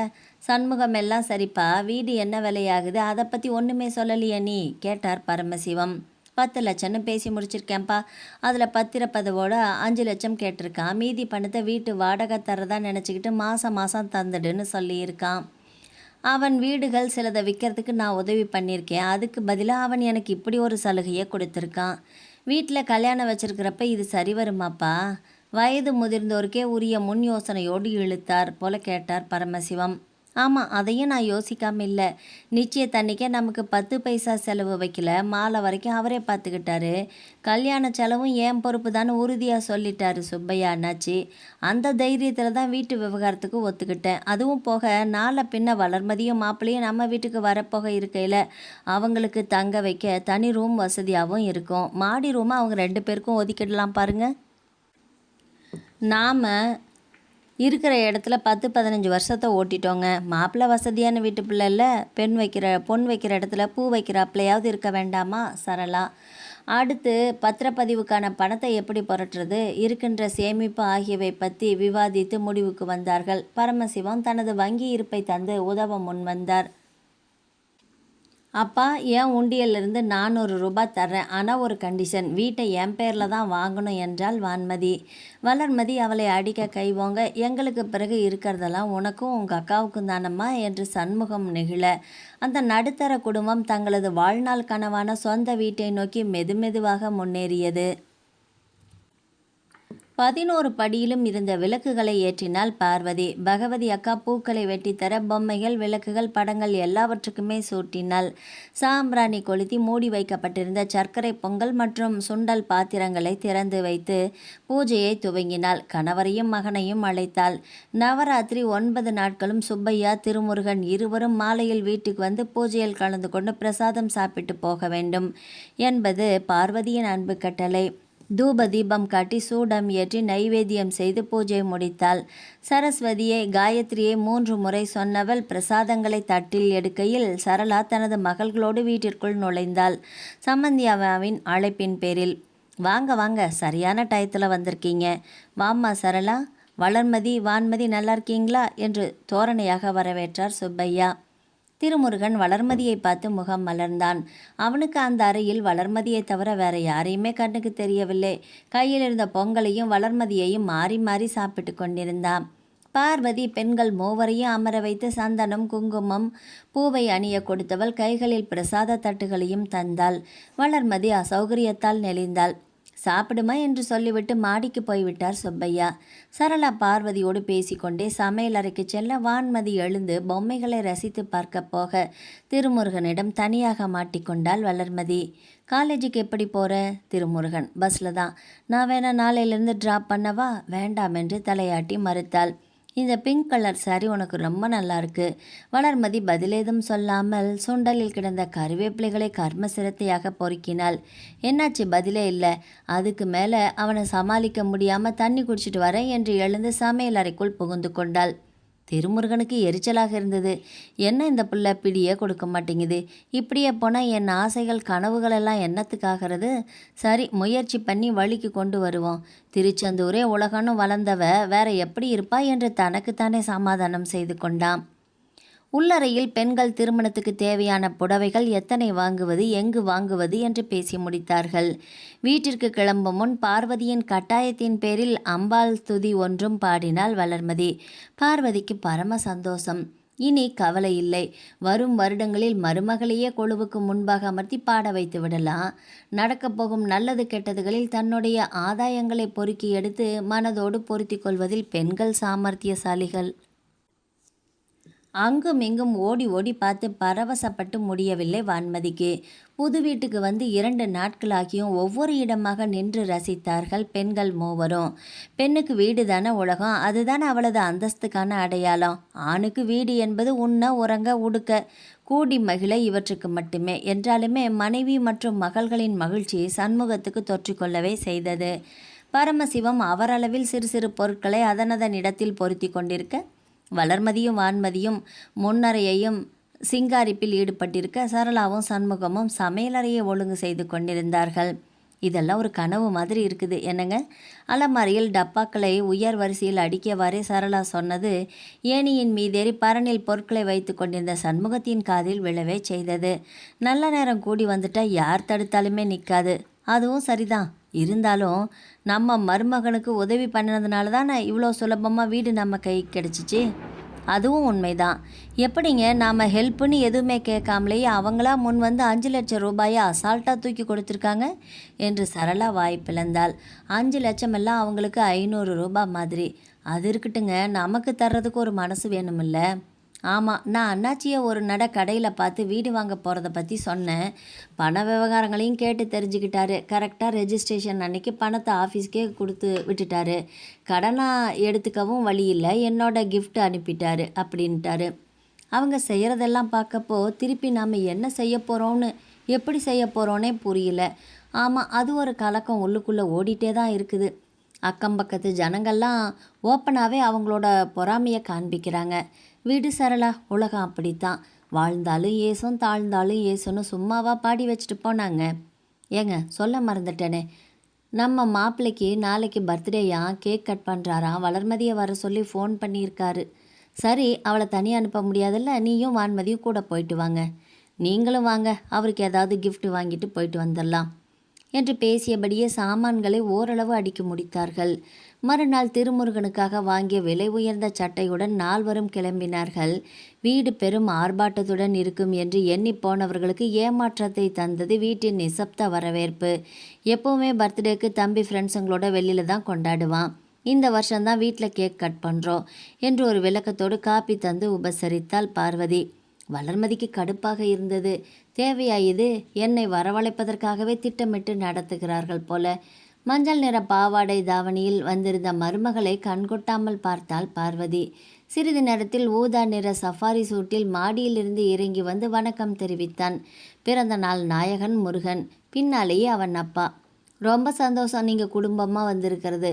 அவங்களுக்கு காப்பி குடுத்தியாமா என்றார் மனைவியை பார்த்து. சாப்பிட்டோம் அண்ணாச்சி. சரிப்பா முருகா, நீ கேட்க விட்டு நான் கடைக்கு போகணும். பார்வதி வளர்மதியின் கையை பிடித்து இழுத்து மகன் அருகில் நிறுத்தினாள். முருகனுக்கு மட்டற்ற மகிழ்ச்சி. அம்மானா அம்மா தான், நான் நினைப்பேன் அம்மா செஞ்சிடுவா என்று எண்ணிக்கொண்டான். கேக் வெட்டி முடித்ததும் அதில் ஒரு துண்டை எடுத்து முருகன் வளர்மதியின் வாயினருகே கொண்டு வர சுற்றி இருந்தவர்கள் அவளையே பார்த்து கொண்டிருக்க, மறுக்க முடியாத சூழலில் வாய் திறக்க அவன் கேக்கை வளர்மதியின் திறந்த வாய்க்குள் வைத்துவிட்டு தன்னுடைய மோதிர விரலால் அவளது கீழுதட்டை ஒரு தட்டு தட்டினான். வளர்மதிக்கு அவனது செய்கையோடு சேர்த்து கேக்கும் குமட்டியது. மருந்தென விழுங்கி வைத்தாள் இரண்டையும். அவளது அன்பளிப்பை பெற்றுக்கொண்டவன், மாமா நானும் வளர்மதியும் மாடியில் போய் ஃபோட்டோஸ் எல்லாம் எடுத்துகிட்டு வரோம் என்று அனுமதி கேட்டான். சரி போயிட்டு வாங்க என்று சொல்லிவிட்டு மகளை பார்த்து உடன் போகச் சொல்லி கஞ்சாடை காட்டினான் சண்முகம். வான்மதி நீயும் வாயேன் என்றாள் வளர்மதி. அவள் அம்மாவுக்கு ஹெல்ப் பண்ணட்டும், நீ வா என்றான் திருமுருகன். வேறு வழியின்றி மகுடிக்கு கட்டுண்ட பாம்பு போல தடுக்கும் பாவாடையை கையால் தூக்கி பிடித்தபடி படி ஏறி அவன் பின்னே போனாள். மாடியும் டைல்ஸ், அலங்கார விளக்குகள், பெரிய சோஃபாக்கள், அழகான திரைச்சீலைகள், விலை உயர்ந்த பர்னிச்சர், ஒரு குட்டி ஃப்ரிட்ஜ் என்று பிரம்மாண்டமாக இருந்தது. ஹாலில் இருந்து பிரிந்து உள்ளறைக்கு அழைத்து போனான். உட்காரு வளர்மதி என்றபடி கட்டிலில் அமர்ந்தான். கட்டில் ஓரமாக எப்பொழுதுடா எழுந்து ஓடலாம் என்ற நிலையில் அமர்ந்தாள் வளர்மதி. ஏன் டென்ஷனாக இருக்க, ரிலாக்ஸ் ஆயிரு என்று சொன்னவன் குளிர்சாதன பெட்டியில் இருந்து ஒரு பாட்டிலை எடுத்து வந்து கிளாஸில் ஊற்றி எதையோ குடித்தான். ஜூஸாக இருக்குமோ அல்லது வேறு ஏதோ என்று வளர்மதி மனதுக்குள் குமைந்து கொண்டிருக்கையிலே, எனக்கு ஒன்று ரொம்ப பிடிக்கும், உனக்கு என்ன பிடிச்சிருக்கா என்று கேட்டான். என்று தலையாட்டினாள் வளர்மதி. நல்ல வேலை, திருமணம் முடிந்து பிள்ளை பிறந்த பின் கேட்காமல் இன்னைக்காவது கேட்டானே என்று நினைத்து கொண்டாள்.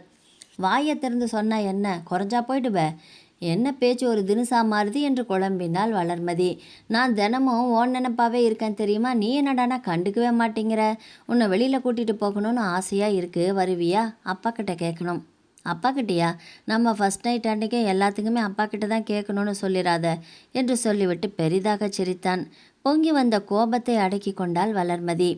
ஃபோட்டோ எடுக்க வேண்டும் என்று மாடிக்கு கூட்டி வந்து கண்ணா பின்னா என்று பின்னாத்தி கொண்டிருக்கிறானே என்று வளர்மதிக்கு மனதிற்குள்ளேயே பொறுமல். குளிர்சாதன பெட்டியிலிருந்து வெளிநாட்டு சாக்லேட்டை எடுத்து வந்து பிரித்து அவள் வாயில் வைத்தான். சாப்பிடு சாப்பிடு என்று. சரி, இதை தின்று தொலைத்தால் இறங்கி கீழே போய்விடலாம் என்ற கணக்கில் அவள் வாய்க்குள் தள்ளி மெல்ல அவளை அருகில் இழுத்து வாயோடு வைத்து சாக்லேட்டை கடிக்க முயன்றான் முருகன். அதிர்ச்சி அடைந்த வளர்மதி திமிர அவன் தன் பிடியை இருக்க ஒரு பெரிய போராட்டமே அங்கு அரங்கேறியது. அவன் இழுத்த வேகத்தில் சேஃப்டி பின் குத்தி தாவணி கிளிய தலையில் உள்ள பூ உதிர ஆசையில் முருகன் முன்னேற கலாச்சாரம் வளர்மதியின் கால்களை தடுக்க பெரும் பிரயத்தனத்துடன் அவள் தன் தாவணியை சரி செய்தபோது, வளர்மதி ப்ளீஸ் பர்த்டே கிஃப்ட் தாயே, நமக்கு தான் கல்யாணமாக போகுதில்லை என்றபடி அவன் அரைக்கதவை சாத்த முயல. சூழ்நிலையின் விபரீதத்தை புரிந்து கொண்ட வளர்மதி போதையில் இருந்த முருகனை தள்ளிவிட்டு கீழே ஓடி வந்தால் மூச்சிறைக்க. அவள் நிலை தெரியாமல் பார்வதி பாசத்தோடு, மெதுவா இறங்கி வந்தா என்னம்மா, விழுந்துடாத என்றாள். விழுந்துட்டேனே, தப்பான மனுஷங்கிட்ட விழுந்துட்டேனே என்று வளர்மதி மருகுகையில், வீட்லேயும் இப்படித்தான் மதினி, அக்காவும் தங்கச்சியும் நடக்கவே மாட்டாளுங்க, ஒரே ஓட்டமும் சாட்டமும் தான் என்று சரளா பார்வதிக்கேற்றபடி ஒத்துப்பாட கொதிப்புடன் வாய்வரை வந்த வார்த்தைகளை விழுங்கி கொண்டாள் வளர்மதி. இவர்களின் கல்யாண கனவை எப்படி கலைப்பேன் நான்? மகளை பெரிய இடத்தில் வாழ வைக்கப் போகிறோம் என்ற பெருமிதத்தில் இருக்கும் பெற்றோர்களின் தலையில் இடியை போட முடியுமா? தன் வீட்டுக்கு வரப்போகும் மருமகள் என்று உள்ளங்கையில் வைத்து தாங்கும் பார்வதி அத்தையின் மனதை சுக்கு நூறாக்கத்தான் முடியுமா? ஐயோ, இந்த வயதில் எனக்கு இவ்வளோ பெரிய பிரச்சனையா என்று உள்ளுக்குள் நொறுங்கியபடி அம்மாவை ஒட்டி அமர்ந்து கொண்டாள். குமரி என்பதை மறந்து குழந்தையாக. கல்லெறிந்த குளம் போல குழம்பி போன வாடிப்போன மனநிலையில் இருந்த வளர்மதிக்கு பொருத்தமாக கல்லூரியிலும் தீபாவளி விடுமுறை விடப்பட்டிருந்தது. வசதியாக போயிற்று. பயத்திலும் பதற்றத்திலும் காய்ச்சலே வந்து விட்டது அவளுக்கு. திடீர்னு மழை பெய்யுதில்ல, அதுதான் சூட்டை கிளப்பி விட்டுருக்கு என்று சரளா போகிற போக்கில் ஒரு சமாதானத்தை சொல்லிக்கொண்டாள். திருமுருகனிடமிருந்து தொலைபேசி அழைப்பு வந்தபடியே இருந்தது. அவனிடம் ஒரு வார்த்தை பேசவும் விருப்பமில்லாததால் அலைபேசியை சைலண்ட் மோடில் போட்டு வைத்தாள் வளர்மதி. பெற்றோர் அவளது உடல்நிலையை மட்டுமே கருத்தில் கொண்டு கவனித்து கொண்டிருக்க தாத்தா மட்டும் பேத்தியின் மனநிலை மாற்றத்தை கண்ணுற்றார். ஏண்டா வளர்குட்டி, கல்யாண நாள் கிட்ட வர பயமாயிருக்கா? ஆமாம் தாத்தா, பாவம், சரியான மனமுதிர்வு இல்லாத இவளை கட்டி கொடுத்தே தீருவது என்று ஒற்றை காலில் நிற்கும் பெற்றவர்களை என்னவென்று சொல்வது என்று நினைத்து கொண்டார். எல்லாம் சரியாயிருண்டா, முருகன் மேலே பாரத்தை போட்டுட்டு நிம்மதியாக இரு என்றார். பாரமே முருகன் தானே, அவரால் வேற என்னதான் செய்ய முடியும்? பேத்திக்கு ஆறுதல் அளித்துவிட்டு அமைதியாகிவிட்டார். ஆனால் அமைதியாக இருக்கவில்லை திருமுருகன். தீபாவளிக்கு முதல் நாள் மாலை நேரே வீட்டுக்கு வந்து விட்டான். அன்று தான் காய்ச்சல், பரவாயில்லென்று கஞ்சி குடித்துவிட்டு முன்னறையில் தங்கையோடு அமர்ந்து தொலைக்காட்சியில் தீபாவளி சிறப்பு நிகழ்ச்சிகளை பார்த்து கொண்டிருக்கையில் என்று இழித்தபடி வந்து நின்று விட்டான் முருகன். பிறந்த நாள் அன்று நடந்த கசப்பான சம்பவங்களின் சுவடே முகத்தில் இல்லை. ஐயோ, விடாது கருப்பு என்பது போல இவன் லேசில் விடமாட்டானா என்னை என்று மிரண்டவளாக எழுந்து உள்ளே ஓடிவிட்டாள் வளர்மதி. ஆனால் வீட்டில் மற்றவர்கள் எல்லாம் அவனை தடபுடலாக உபசரித்தார்கள். மாப்பிள்ளைக்கு தீபாவளி எல்லாம் வந்தாச்சா? இனிமே தான் வரணும். அப்படின்னா ட்ரெஸ் எடுக்க இப்போ தான் திருநெல்வேலிக்கு போகிறேன். எனக்கு கலர்ஸ் பற்றி அவ்வளவா தெரியாது. அதுதான் வளர்மதியை கூட கூப்பிட்டுட்டு போகலான்னு. அவளை அனுப்புறத பற்றி ஒன்றுமில்ல. 4 நாளாக காய்ச்சலில் கிடந்தா இன்னைக்கு தான் தலையை தூக்கி இருக்கா. அதனால் என்ன, ஒன்றும் பிரச்சனை இல்லை. கார் தானே, பத்திரமா கூட்டிகிட்டு போயிட்டு கொண்டு வந்து விட்டுறேன். மருமகன் மனம் கோணி விடக்கூடாது என்று சரளா உள்ளே ஓடிப்போய் மகளிடம், கிளம்புடி சீக்கிரம், மாப்பிள்ளை ஷாப்பிங் கூப்பிட்றாரு என்றாள். நான் எங்கேயும் போகிறதா இல்லடி, ஆசையோடு கூப்பிட வந்திருக்காரு. அப்படின்னா நீங்கள் யாராவது போங்க, என்ன டார்ச்சர் பண்ணாதீங்க. அறிவில்லாமல் பேசாத. கார் தானே, சௌகரியமாக போயிட்டு வாயேன். காருன்னா உடனே குதிச்சுக்கிட்டு யாரு கூட வேணும்னாலும் போயிடலாமா? மெதுவாக பேசிடி. அவர் யாரோ எவரோ இல்லடி, உன் வருங்கால புருஷன். வருங்காலம் தானே, இப்போ இல்லைல்ல. ஆளை விடு. மகள் அசையப்போவதில்லை என்று தெரிந்தும் திருமுருகனிடம் சென்று எதையோ சொல்லி சமாளித்து அனுப்பிவிட்டு வந்து கோபத்தோடு மகளை திட்டினாள். ஆனாலும் ஒரு பொம்பளை புள்ளைக்கு இவ்வளோ பிடிவாதம் ஆகாதடி அம்மா. ஆம்பளை அவர் கூட இறங்கி இங்கே வராரு, நீ தான் கொம்பில் போய் உக்காந்துக்கிற. இங்கே பாரு, ஒன்று மட்டும் புரிஞ்சுக்கோ, அவருக்கு உன்னையை விட்டால் 1000 பொண்ணுங்க வரிசை கட்டி வந்து நிற்பாளுங்க. ஆனால் நமக்கு வசதியாக வாய்ப்பாக இப்படி ஒரு வரன் சத்தியமாக அமையாது. அதை புரிஞ்சுக்கிட்டு புத்திசாலித்தனமாக நடந்துக்கோ. சின்ன பிள்ளைத்தனமாக எடுத்தெறிஞ்சு பேசி கிடைச்ச வாழ்க்கையை கோட்டை விட்டுடாத. அவ்வளவுதான் நான் சொல்லுவேன் என்று கத்தி முடித்தாள். அவள் ஆதங்கம் அவளுக்கு.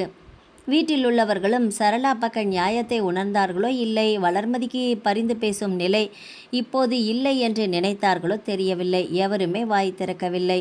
ஆதரவாகவோ எதிர்ப்பாகவோ வளர்மதிக்கு வெறுப்பாக இருந்தது அது. என்னை புரிந்து கொண்டே என்னோடு இத்தனை நாட்கள் இருந்தவர்களாலேயே என்னுடன் ஒத்துப்போக முடியவில்லை என்றால் எந்த நேரமும் என்னுடன் மோதல் போக்கை கொண்டிருக்கும் சமீபத்திய வரனான திருமுருகனுடன் நான் எப்படி என்னுடைய காலத்தை கழிக்கப் போகிறேன்? இதோ நாளை தீபாவளியை காரணம் காட்டி மீண்டும் வருவான். எங்கேயாவது கூப்பிடுவான். இங்குள்ளவர்கள் விவரம் தெரியாமல் போ என்பார்கள். அவன் காரில் வைத்தே வம்பிழுப்பான். இதுதான் நடக்கும். நானும் இது போல் மனதிற்குள் புகைந்து கொண்டே இருக்க வேண்டியது தான். இருக்க ஆமாம், நான் இருந்தால் தானே இவ்வளவும். நானே இல்லைன்னா அதை தவிர வேறு வழியே இல்லை. எதிரில் காலச்சுவர் வழிவிடாமல் மறைத்து கொண்டு நின்றவாறு கை கொட்டி சிரிக்கிறது. நல்ல வேளை எதிர் வீட்டில் அரசு மருத்துவமனையில் செவிலியராக பணிபுரியும் பெண் இருக்கவே அவசரத்துக்கு அவளை அழைத்து வர முடிந்தது.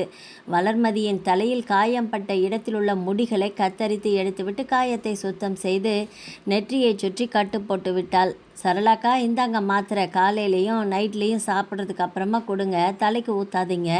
இந்த காயத்துக்கு காய்ச்சல் வரலாம், பயப்படாதீங்க என்று போய்விட்டாள்.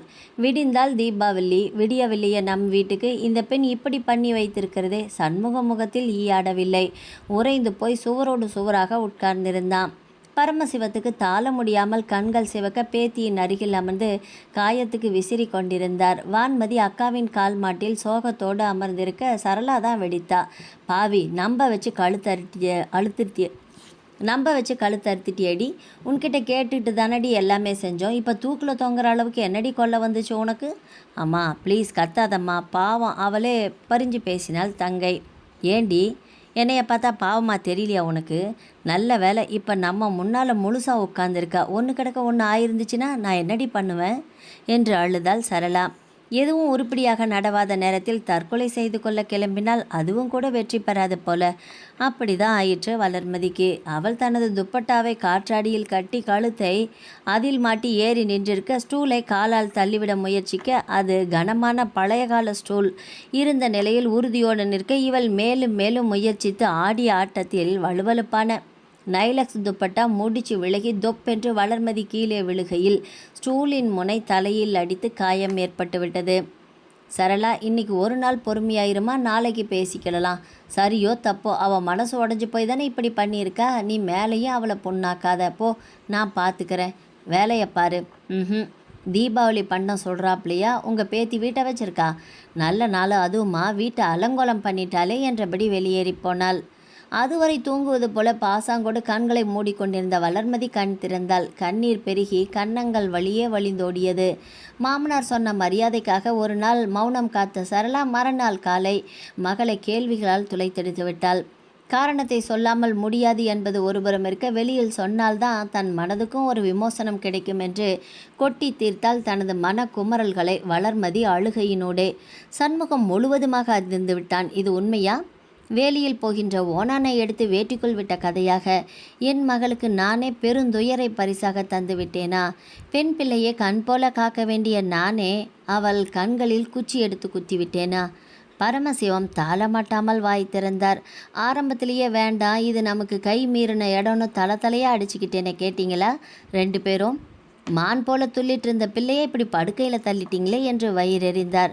யாருக்கு தெரியும் இப்படி ஒரு இங்கிதம் தெரியாத பையனாக இருப்பான்னு? எங்கள் பிள்ளைக்கு நாங்களே கெடுதல் செய்வோமா என்று கதறினாள் சரளா. இதோ செஞ்சிட்டிங்களே, பணத்தை மையமாக வச்சு எடுக்கிற எந்த முடிவுகளும் சரிப்பட்டு வராது, அது தெரிஞ்சுதானே என்றார் பரமசிவம். சண்முகம் சட்டையை மாட்டிக்கொண்டு வெளியே கிளம்பிவிட்டான். வளர்மதி நடந்தவைகளை சொன்னபோது சண்முகம் சரளாவுக்கு ஏற்பட்ட அதிர்ச்சிக்கு கொஞ்சமும் குறைவில்லாத அளவு சுப்பையா பார்வதி தம்பதிகளும் வெளவெளத்து போனார்கள். என் பிள்ளை போல வருமா என்று இருமாந்திருந்தேனே, இப்பொழுது அடி அவனுக்கா எனக்கா?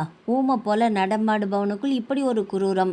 பெண்களை மதிக்காத தன்மை, முரட்டுத்தனம் ஒளிந்திருப்பது தெரியாமல் போயிற்று எனக்கு. விறுவிறு என்று மாடி ஏறி போய் மகனை கையோடு இழுத்து வந்து சோஃபாவில் தள்ளினார் சுப்பையா. பொண்ணை பெற்றவங்க வந்திருக்காங்க, பதில் சொல்லு.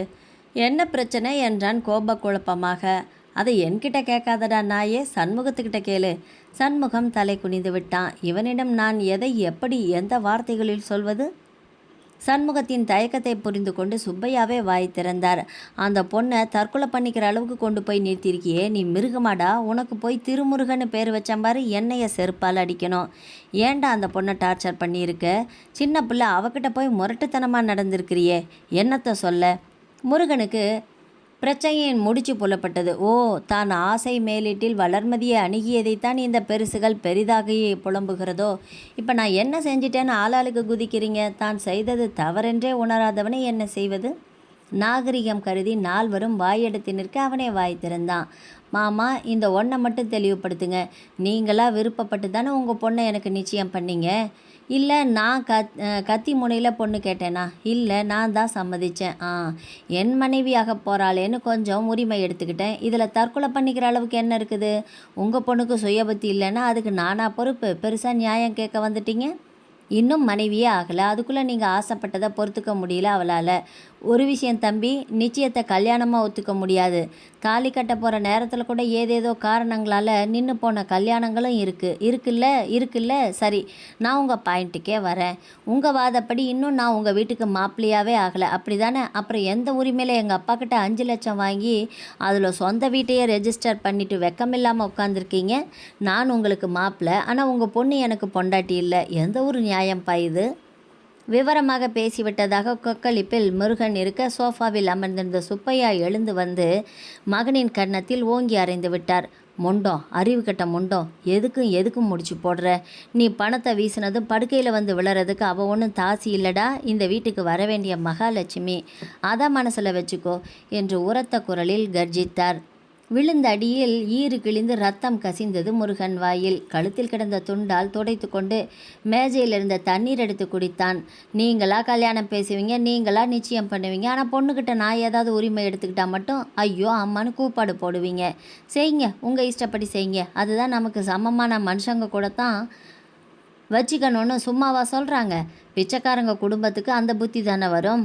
ஏன்பா, அவர் தான் போக்கத்து போய் இங்கே வந்து புலம்புறாருன்னா நீங்களுமே அதை கேட்டு ஆடுறீங்க பாருங்க. எல்லாம் ஏன் நேரம் என்று மேஜை மிருந்த பூஜாடியை தட்டிவிட்டு விறுவிறு என்று மாடிக்கு போய்விட்டான். தம்பி பொறுமையாக கேளுப்பா என்று அவன் பின்னாலேயே போனாள் பார்வதி. சுப்பையா அருகில் வந்து சண்முகத்தின் கரங்களை சேர்த்து பிடித்தார். சண்முகம், எனக்கு பேச்சே வர மாட்டேங்குது. அந்த கிறுக்கு பையன் ஆத்திரத்தில் பேசினதுக்கெல்லாம் நீ அர்த்தம் எடுத்துக்கிட்டு வருத்தப்படாத. வளர்மதியை பத்திரமா பார்த்துக்கோ. 4 நாள் ஆற போடுருவோம். அதுக்கப்புறம் பிறகு என்ன பண்ணலான்னு யோசிக்கலாம். சண்முகம், சரளா இருவருமே பதில் பேசாமல் கையெடுத்து கும்பிட்டு விட்டு மௌனமாக வெளியேறினர். இந்த படிகள் எங்களை ஏற்றும் ஏணி படிகள்னு நினைச்சோமே, ஆனால் அவை எங்களை தீரா பழியில் அல்லவா தள்ளிவிட்டது என்று வருந்தினர். வாயில் உபரியாக ஊறிய உமிழ்நீரை துப்புது போல வளர்மதியின் பெற்றோரை வார்த்தைகளால் வெளித்தள்ளிவிட்டான் திருமுருகன்.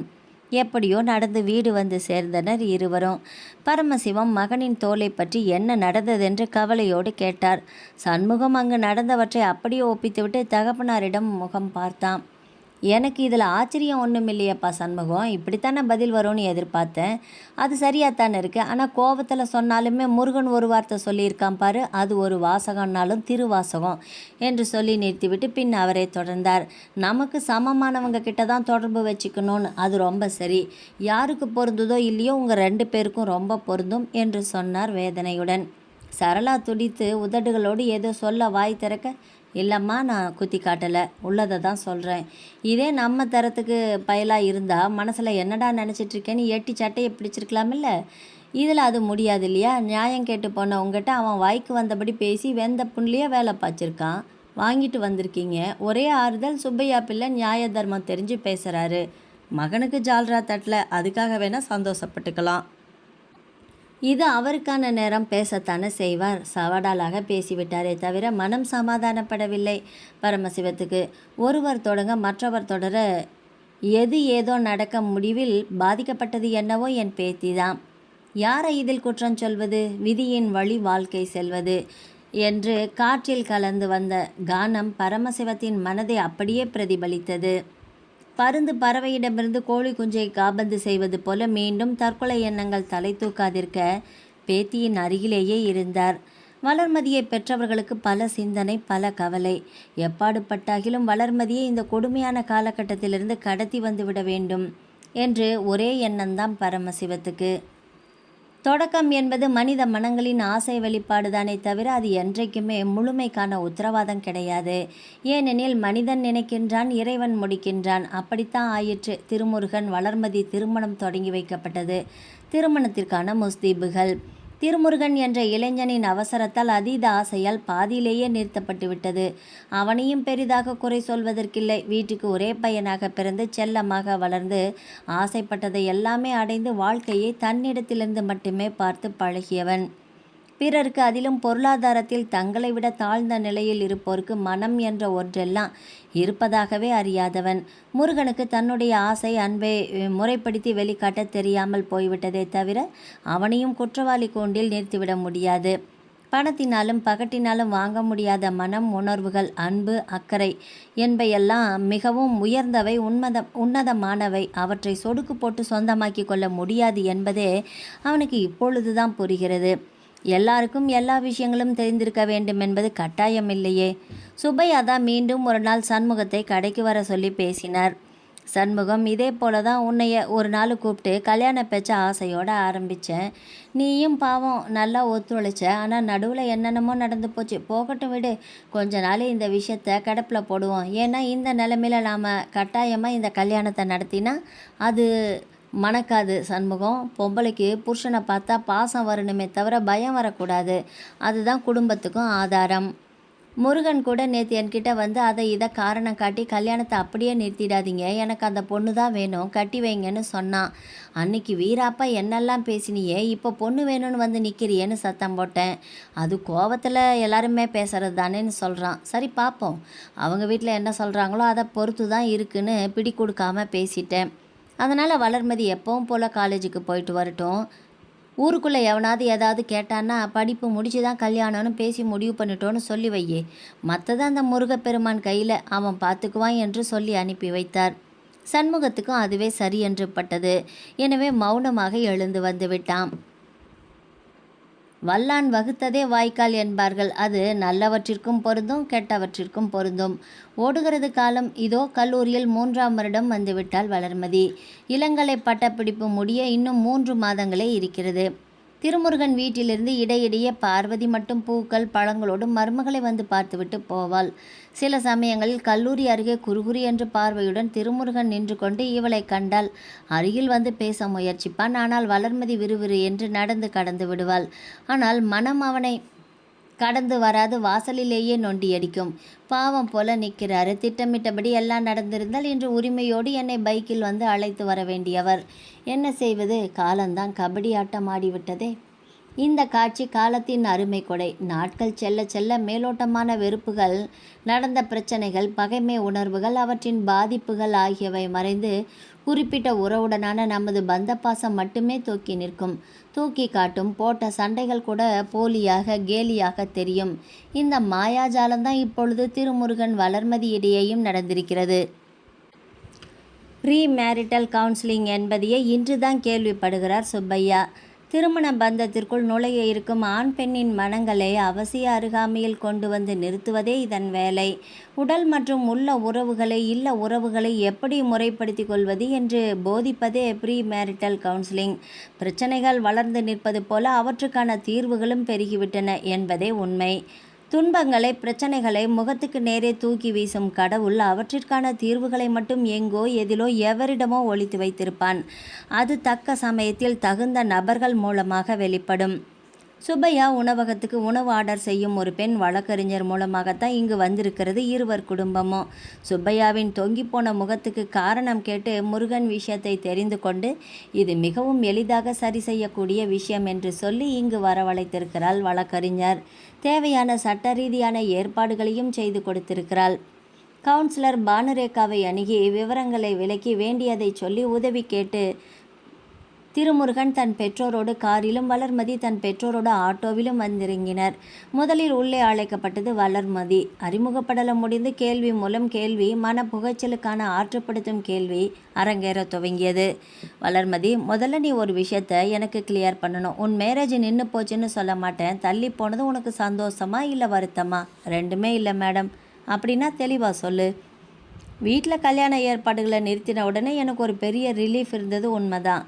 அப்புறம் நாள் செல்ல இந்த பிரச்சனையை எல்லாமே பேசி சரி பண்ணியிருக்கலாமோ, தேவையில்லாமல் பெருசு பண்ணிட்டோமோன்னு தோணுச்சு. குட், இதுதான் நல்ல அப்ரோச். உனக்கு மிஸ்டர் திருமுருகன் மேலே என்ன கம்ப்ளைண்ட் இருக்குது? பெருசாக ஒன்றும் இல்லை, கொஞ்சம் அவசரப்படுறாங்க, நிதானம் இல்லாமல் இருக்கிறாங்கன்னு நினச்சிக்கிறேன். அவங்க வீட்டில் வேறு யாரையெல்லாம் பிடிச்சது? அத்தை மாமா தான் இருக்கிறாங்க. அவங்கள எனக்கு சின்ன வயசுலேருந்தே தெரியும். அவங்க ஸ்வீட் பர்சன். திருமுருகனையும் முன்னமே தெரியும் தானே? சின்ன பையனாக தெரியும். இப்போ வாட்ட சாட்டமாக பார்க்குறப்ப பக்குன்னு இருக்குது. உனக்கு இப்போ 20 வயசாயிடுச்சு. You are not a child. Is it okay? உன்னை நல்லா பார்த்துக்கிறத ஒரு நல்ல கம்பேனியன் லைஃப் பார்ட்னர் உனக்கு வேணும் தானே? அது திருமுருகனாக இருந்தா என்ன? சிறிது யோசித்த வளர்மதி இருக்கலாமே பட் என்று நிறுத்தினாள். சில கரெக்ஷன் வேணும், அதுதானே? ஓகே, நான் பேசுகிறேன் அவர்கிட்ட. நீ மனசில் அவரை பற்றி போட்டு வச்சிருக்கிற பழைய பிம்பங்களை, கசப்பான நினைவுகளை அழிச்சிடு. வளர்மதி, குறையில்லாத மனுஷங்கன்னு யாருமே இல்லை இல்லையா? சரி செஞ்சிக்கக்கூடிய முடியாததை அப்படியே ஏற்றுக்கிட்டு வாழ்கிறது தானே புத்திசாலித்தனம். Yes madam. நீ வெளியில் வெயிட் பண்ணு என்று அவளை அனுப்பிவிட்டு திருமுருகனை உள்ளே அழைத்து அமர வைத்தாள். என்ன பிரச்சனை உங்களுக்கு வளர்மதியோட? ஒரு பிரச்சனையும் இல்லை. பெரியவங்க தேவையில்லாமல் தலையிட்டதுனால ப்ராப்ளம் இருக்கிறாப்புல தெரியுது. அப்படியா? சரி, இருக்கட்டும். வளர்மதியை பிடிக்குமா உங்களுக்கு? பிடிக்கும் என்றான் அவசரமாக. ரொம்ப பிடிக்குமா? அதுதான் பிரச்சனை இல்லையா திருமுருகன்? வெட்கம் கலந்து சிரித்தான். சரி, ரொம்ப பிடிச்ச பெண்ணை ஏன் டார்ச்சர் பண்ணுறீங்க? அதெல்லாம் ஒன்றும் இல்லையே. எனக்கு மனைவியாக போகிறவகிட்ட ஊர் உலகத்தில் போல் நானும் அன்பை பகிர்ந்துக்கணும்னு நினச்சேன். அது டார்ச்சரா? நிச்சயமாக இல்லை. ஆனால் நீங்கள் நெருங்கி போனீங்க, வழிய போனீங்கன்னா, பேசினீங்கன்னா அவள் ஏதாவது ரெஸ்பான்ஸ் பண்ணினாளா? இல்லையே மேடம். அது ஏன்னு யோசிக்கலையா நீங்கள்? அவள் வெக்கப்படுறான்னு நினச்சேன். அது வெக்கப்படலை, வேதனைப்பட்டிருக்கா. நீங்கள் ரொமான்ஸ் பண்ணினது அவளுக்கு பிடிக்கல, தப்பாக தெரிஞ்சிருக்கு. அது தப்புன்னு எப்படி மேடம் சொல்ல முடியும்? சிரித்து கொண்டாள் பானுரேகா. சரி, நான் ஒரு விஷயம் சொல்கிறேன். கல்யாணம் நிச்சயம் பண்ணுறப்ப வளர்மதிக்கு 18 வயசு. அது தெரியுமா இல்லையா? தெரியும் மேடம்.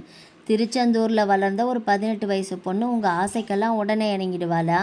அதுவும் கழுத்தில் தாலி ஏறாத நிலையில் அப்படின்னு நீங்கள் எதிர்பார்க்கறது சரியா? பதில் இல்லை திருமுருகனிடம். தொடர்ந்தாள் பானு. மும்மரமாக படிச்சுட்டு இருந்த பொண்ணை கன்வின்ஸ் பண்ணி வீட்டில் சம்மதிக்க வச்சுருக்காங்க. அவளும் மனசோட கல்யாணத்துக்கு ஒத்துட்ருக்கா. அந்த நேரத்தில் நீங்கள் சில விஷயங்களுக்காக கட்டாயப்படுத்தவும் அவளால் தாங்கிக்க முடியல.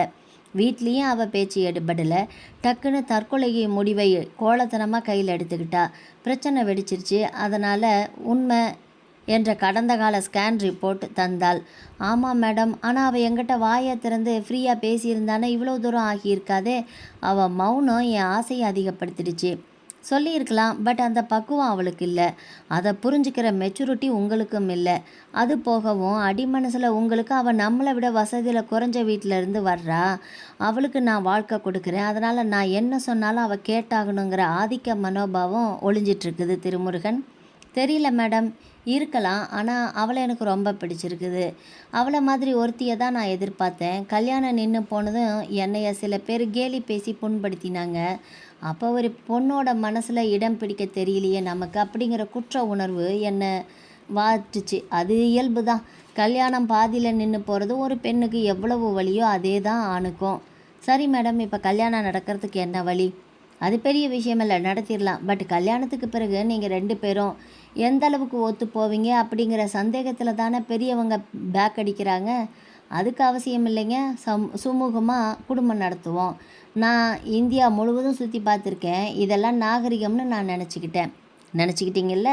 சரி, ஆனாலும் நீங்கள் ஒரு மாடர்னான பொண்ணை தேடலல்ல. அடக்கொடுக்குமா வீட்டுக்கேற்ற பொண்ணை தானே விரும்பினீங்க? ஆமாம் என்றான் முருகன் குற்ற உணர்வோடு. அப்படின்னா அந்த மாதிரி கலாச்சாரத்தை மதிக்கிற பெண்களின் உணர்வுகளை நீங்கள் மதிக்கணும் இல்லையா? அவங்க மனசு கனிஞ்சு வர்ற வரைக்கும் நீங்கள் காத்திருக்கணும் இல்லையா? அதுதானே நியாயம். தலை குனிந்தான் திருமுருகன்.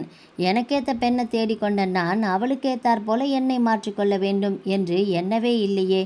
முருகன், உங்களை விட 7-8 வருஷம் சின்ன பொண்ணு வளர்மதி. அவளுக்கு வாழ்க்கையை பற்றி அழகாக சொல்லி தந்து அருமையாக குடும்பம் நடத்துறத விட்டுட்டு கல்யாணத்துக்கு முன்னாடியே இப்படி குழப்பி வச்சுருக்கிறீங்க. சொல்லப்போனால் நீங்கள் இழுத்த இழுப்புக்கெல்லாம் கல்யாணத்துக்கு முன்னுமே ஈடு கொடுத்துருந்தா உங்களுக்கு அவளை பிடிக்காமல் கூட போயிருக்கோம்.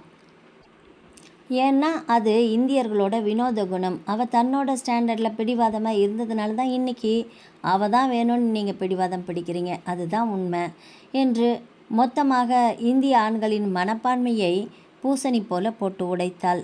முருகன் வாய் திறந்து எதுவும் சொல்லவில்லை. ஆனால் தன் மனதுக்குள் சொல்லி கொண்டான், முற்றிலும் சரியென்று. பூட்டி கிடந்த புழுங்கலில் தவித்த 2 மனங்களை கூட்டி பெருக்கி சுத்தம் செய்து கழுவி விட்டு தடைகளை வெளியேற்றியாயிற்று. இனி விளக்கேற்றி மனமென்னும் வீட்டை விளங்க வைக்க வேண்டியது தான் பாக்கி. ஓகே, எல்லாம் நன்மைக்கே. All is well. இப்போ உங்களுக்கு நம்பிக்கை வந்திருக்குதா? வளர்மதியை கல்யாணம் பண்ணிக்கிட்டு சிறப்பாக வாழ முடியும்னு? ஆமாம், நிச்சயமாக முடியும். என்ன செய்கிறது, சில விஷயங்களை மற்றவங்க எடுத்து சொன்னால் தானே புரியுது. No problem. அடுத்தவங்க பேசுகிறத அக்செப்ட் பண்ணிக்க தெரிஞ்சாலே பெரிய விஷயம். Yes madam. உண்மையை சொல்லப்போனால் வளர்மதியோட வாழப்போகிற நாட்களை நான் ரொம்ப ஆசையோடு எதிர்பார்த்துட்ருக்கிறேன் என்றான் குனிந்து சிரித்தபடி. ஆஹா, ஒரு ஆணோட வெட்கமும் அழகாத்தான் இருக்குது. ஓகே, நான் போயிட்டு வளர்மதியை உள்ளே அனுப்புகிறேன். அவளுக்கு வார்த்தைகளால் நம்பிக்கை கொடுங்க முருகன். சரியா என்றபடி வெளியே நடந்தாள் பானுரேகா. முருகனுக்கு புது குழப்பம். வளர்மதியிடம் எப்படி தொடங்கி எதில் முடிப்பது? சரி, இதெல்லாம் திட்டமிடும் விஷயமில்லை.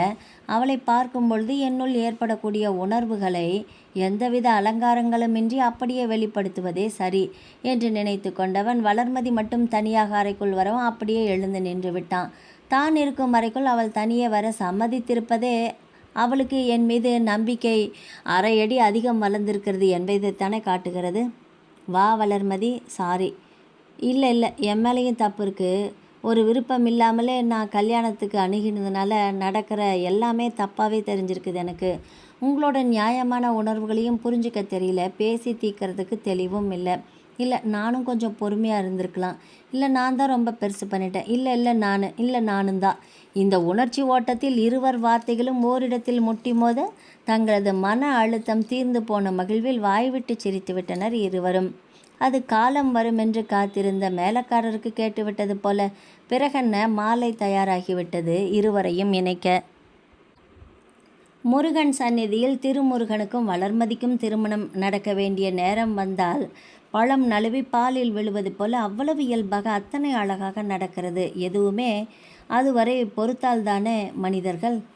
ரோஜாப்பு நிற பட்டுச்சேலையில் முருகன் துணைவி தெய்வானைக்கு சிறிதும் குறையாத அழகில் வளர்மதி நின்றிருக்க, ஆணவத்தை அடகு வைத்துவிட்டு அடக்கமான ஆண்மையோடு கம்பீரமான அழகோடு திருமுருகன் நின்றிருக்க, இருவர் பெற்றோருக்கும் பரமசிவத்துக்கும் கூட பரம சந்தோஷம். பார்வதியும் சரளாவும் ஒரே நிறத்தில் பட்டு உடுத்தியிருக்க, வான்மதி சோழி உடை அணிந்திருந்தாள். வளர்மதி ஒரு கையை கணவனோடும் மறு கையை தங்கையோடும் கோர்த்திருந்தாள். முருகன் காலடியில் நிற்பதே ஒரு மங்கள அடையாளந்தான். இருப்பினும் மங்கள வாத்தியங்கள் முழங்க மங்கள நான் போட்டினான் திருமுருகன். வளர்மதி என்ற திருமகளின் கழுத்தில் திருமணம் முடித்து மாலை மாற்றி இருவரது வலக்கரங்களையும் அங்கவஸ்திரத்தால் கட்டி வைத்தார் ஐயர் இணைத்து. முதலாக ஒரு ஆணின் ஸ்பரிசம் ஜில் என்றிருந்தது வளர்மதிக்கு. திருமுருகனுக்கோ சொல்லவே வேண்டாம். மிதந்தார் போல இருந்தான். 1000 துணியால் மூடப்பட்ட கைகளுக்குள் எல்லை மீறும் எண்ணமின்றி மனைவியின் கையை பூப்பந்தை போல அவன் ஏந்தி இருந்தான். உரிய வயதும் மனதும் வந்துவிட்டால் தோழிகள் தூபத்தினால். இப்பொழுது வளர்மதிதான் கள்ள ஆசையில் கணவனின் உள்ளங்கையில் வலிக்கும்படி கிள்ளினாள். ஆனால் திருமுருகனுக்கு அது இனிக்கவே செய்தது. உள்ளூர ஆனந்தத்தை அனுபவித்தான் அந்த கிளுகிளுப்பை.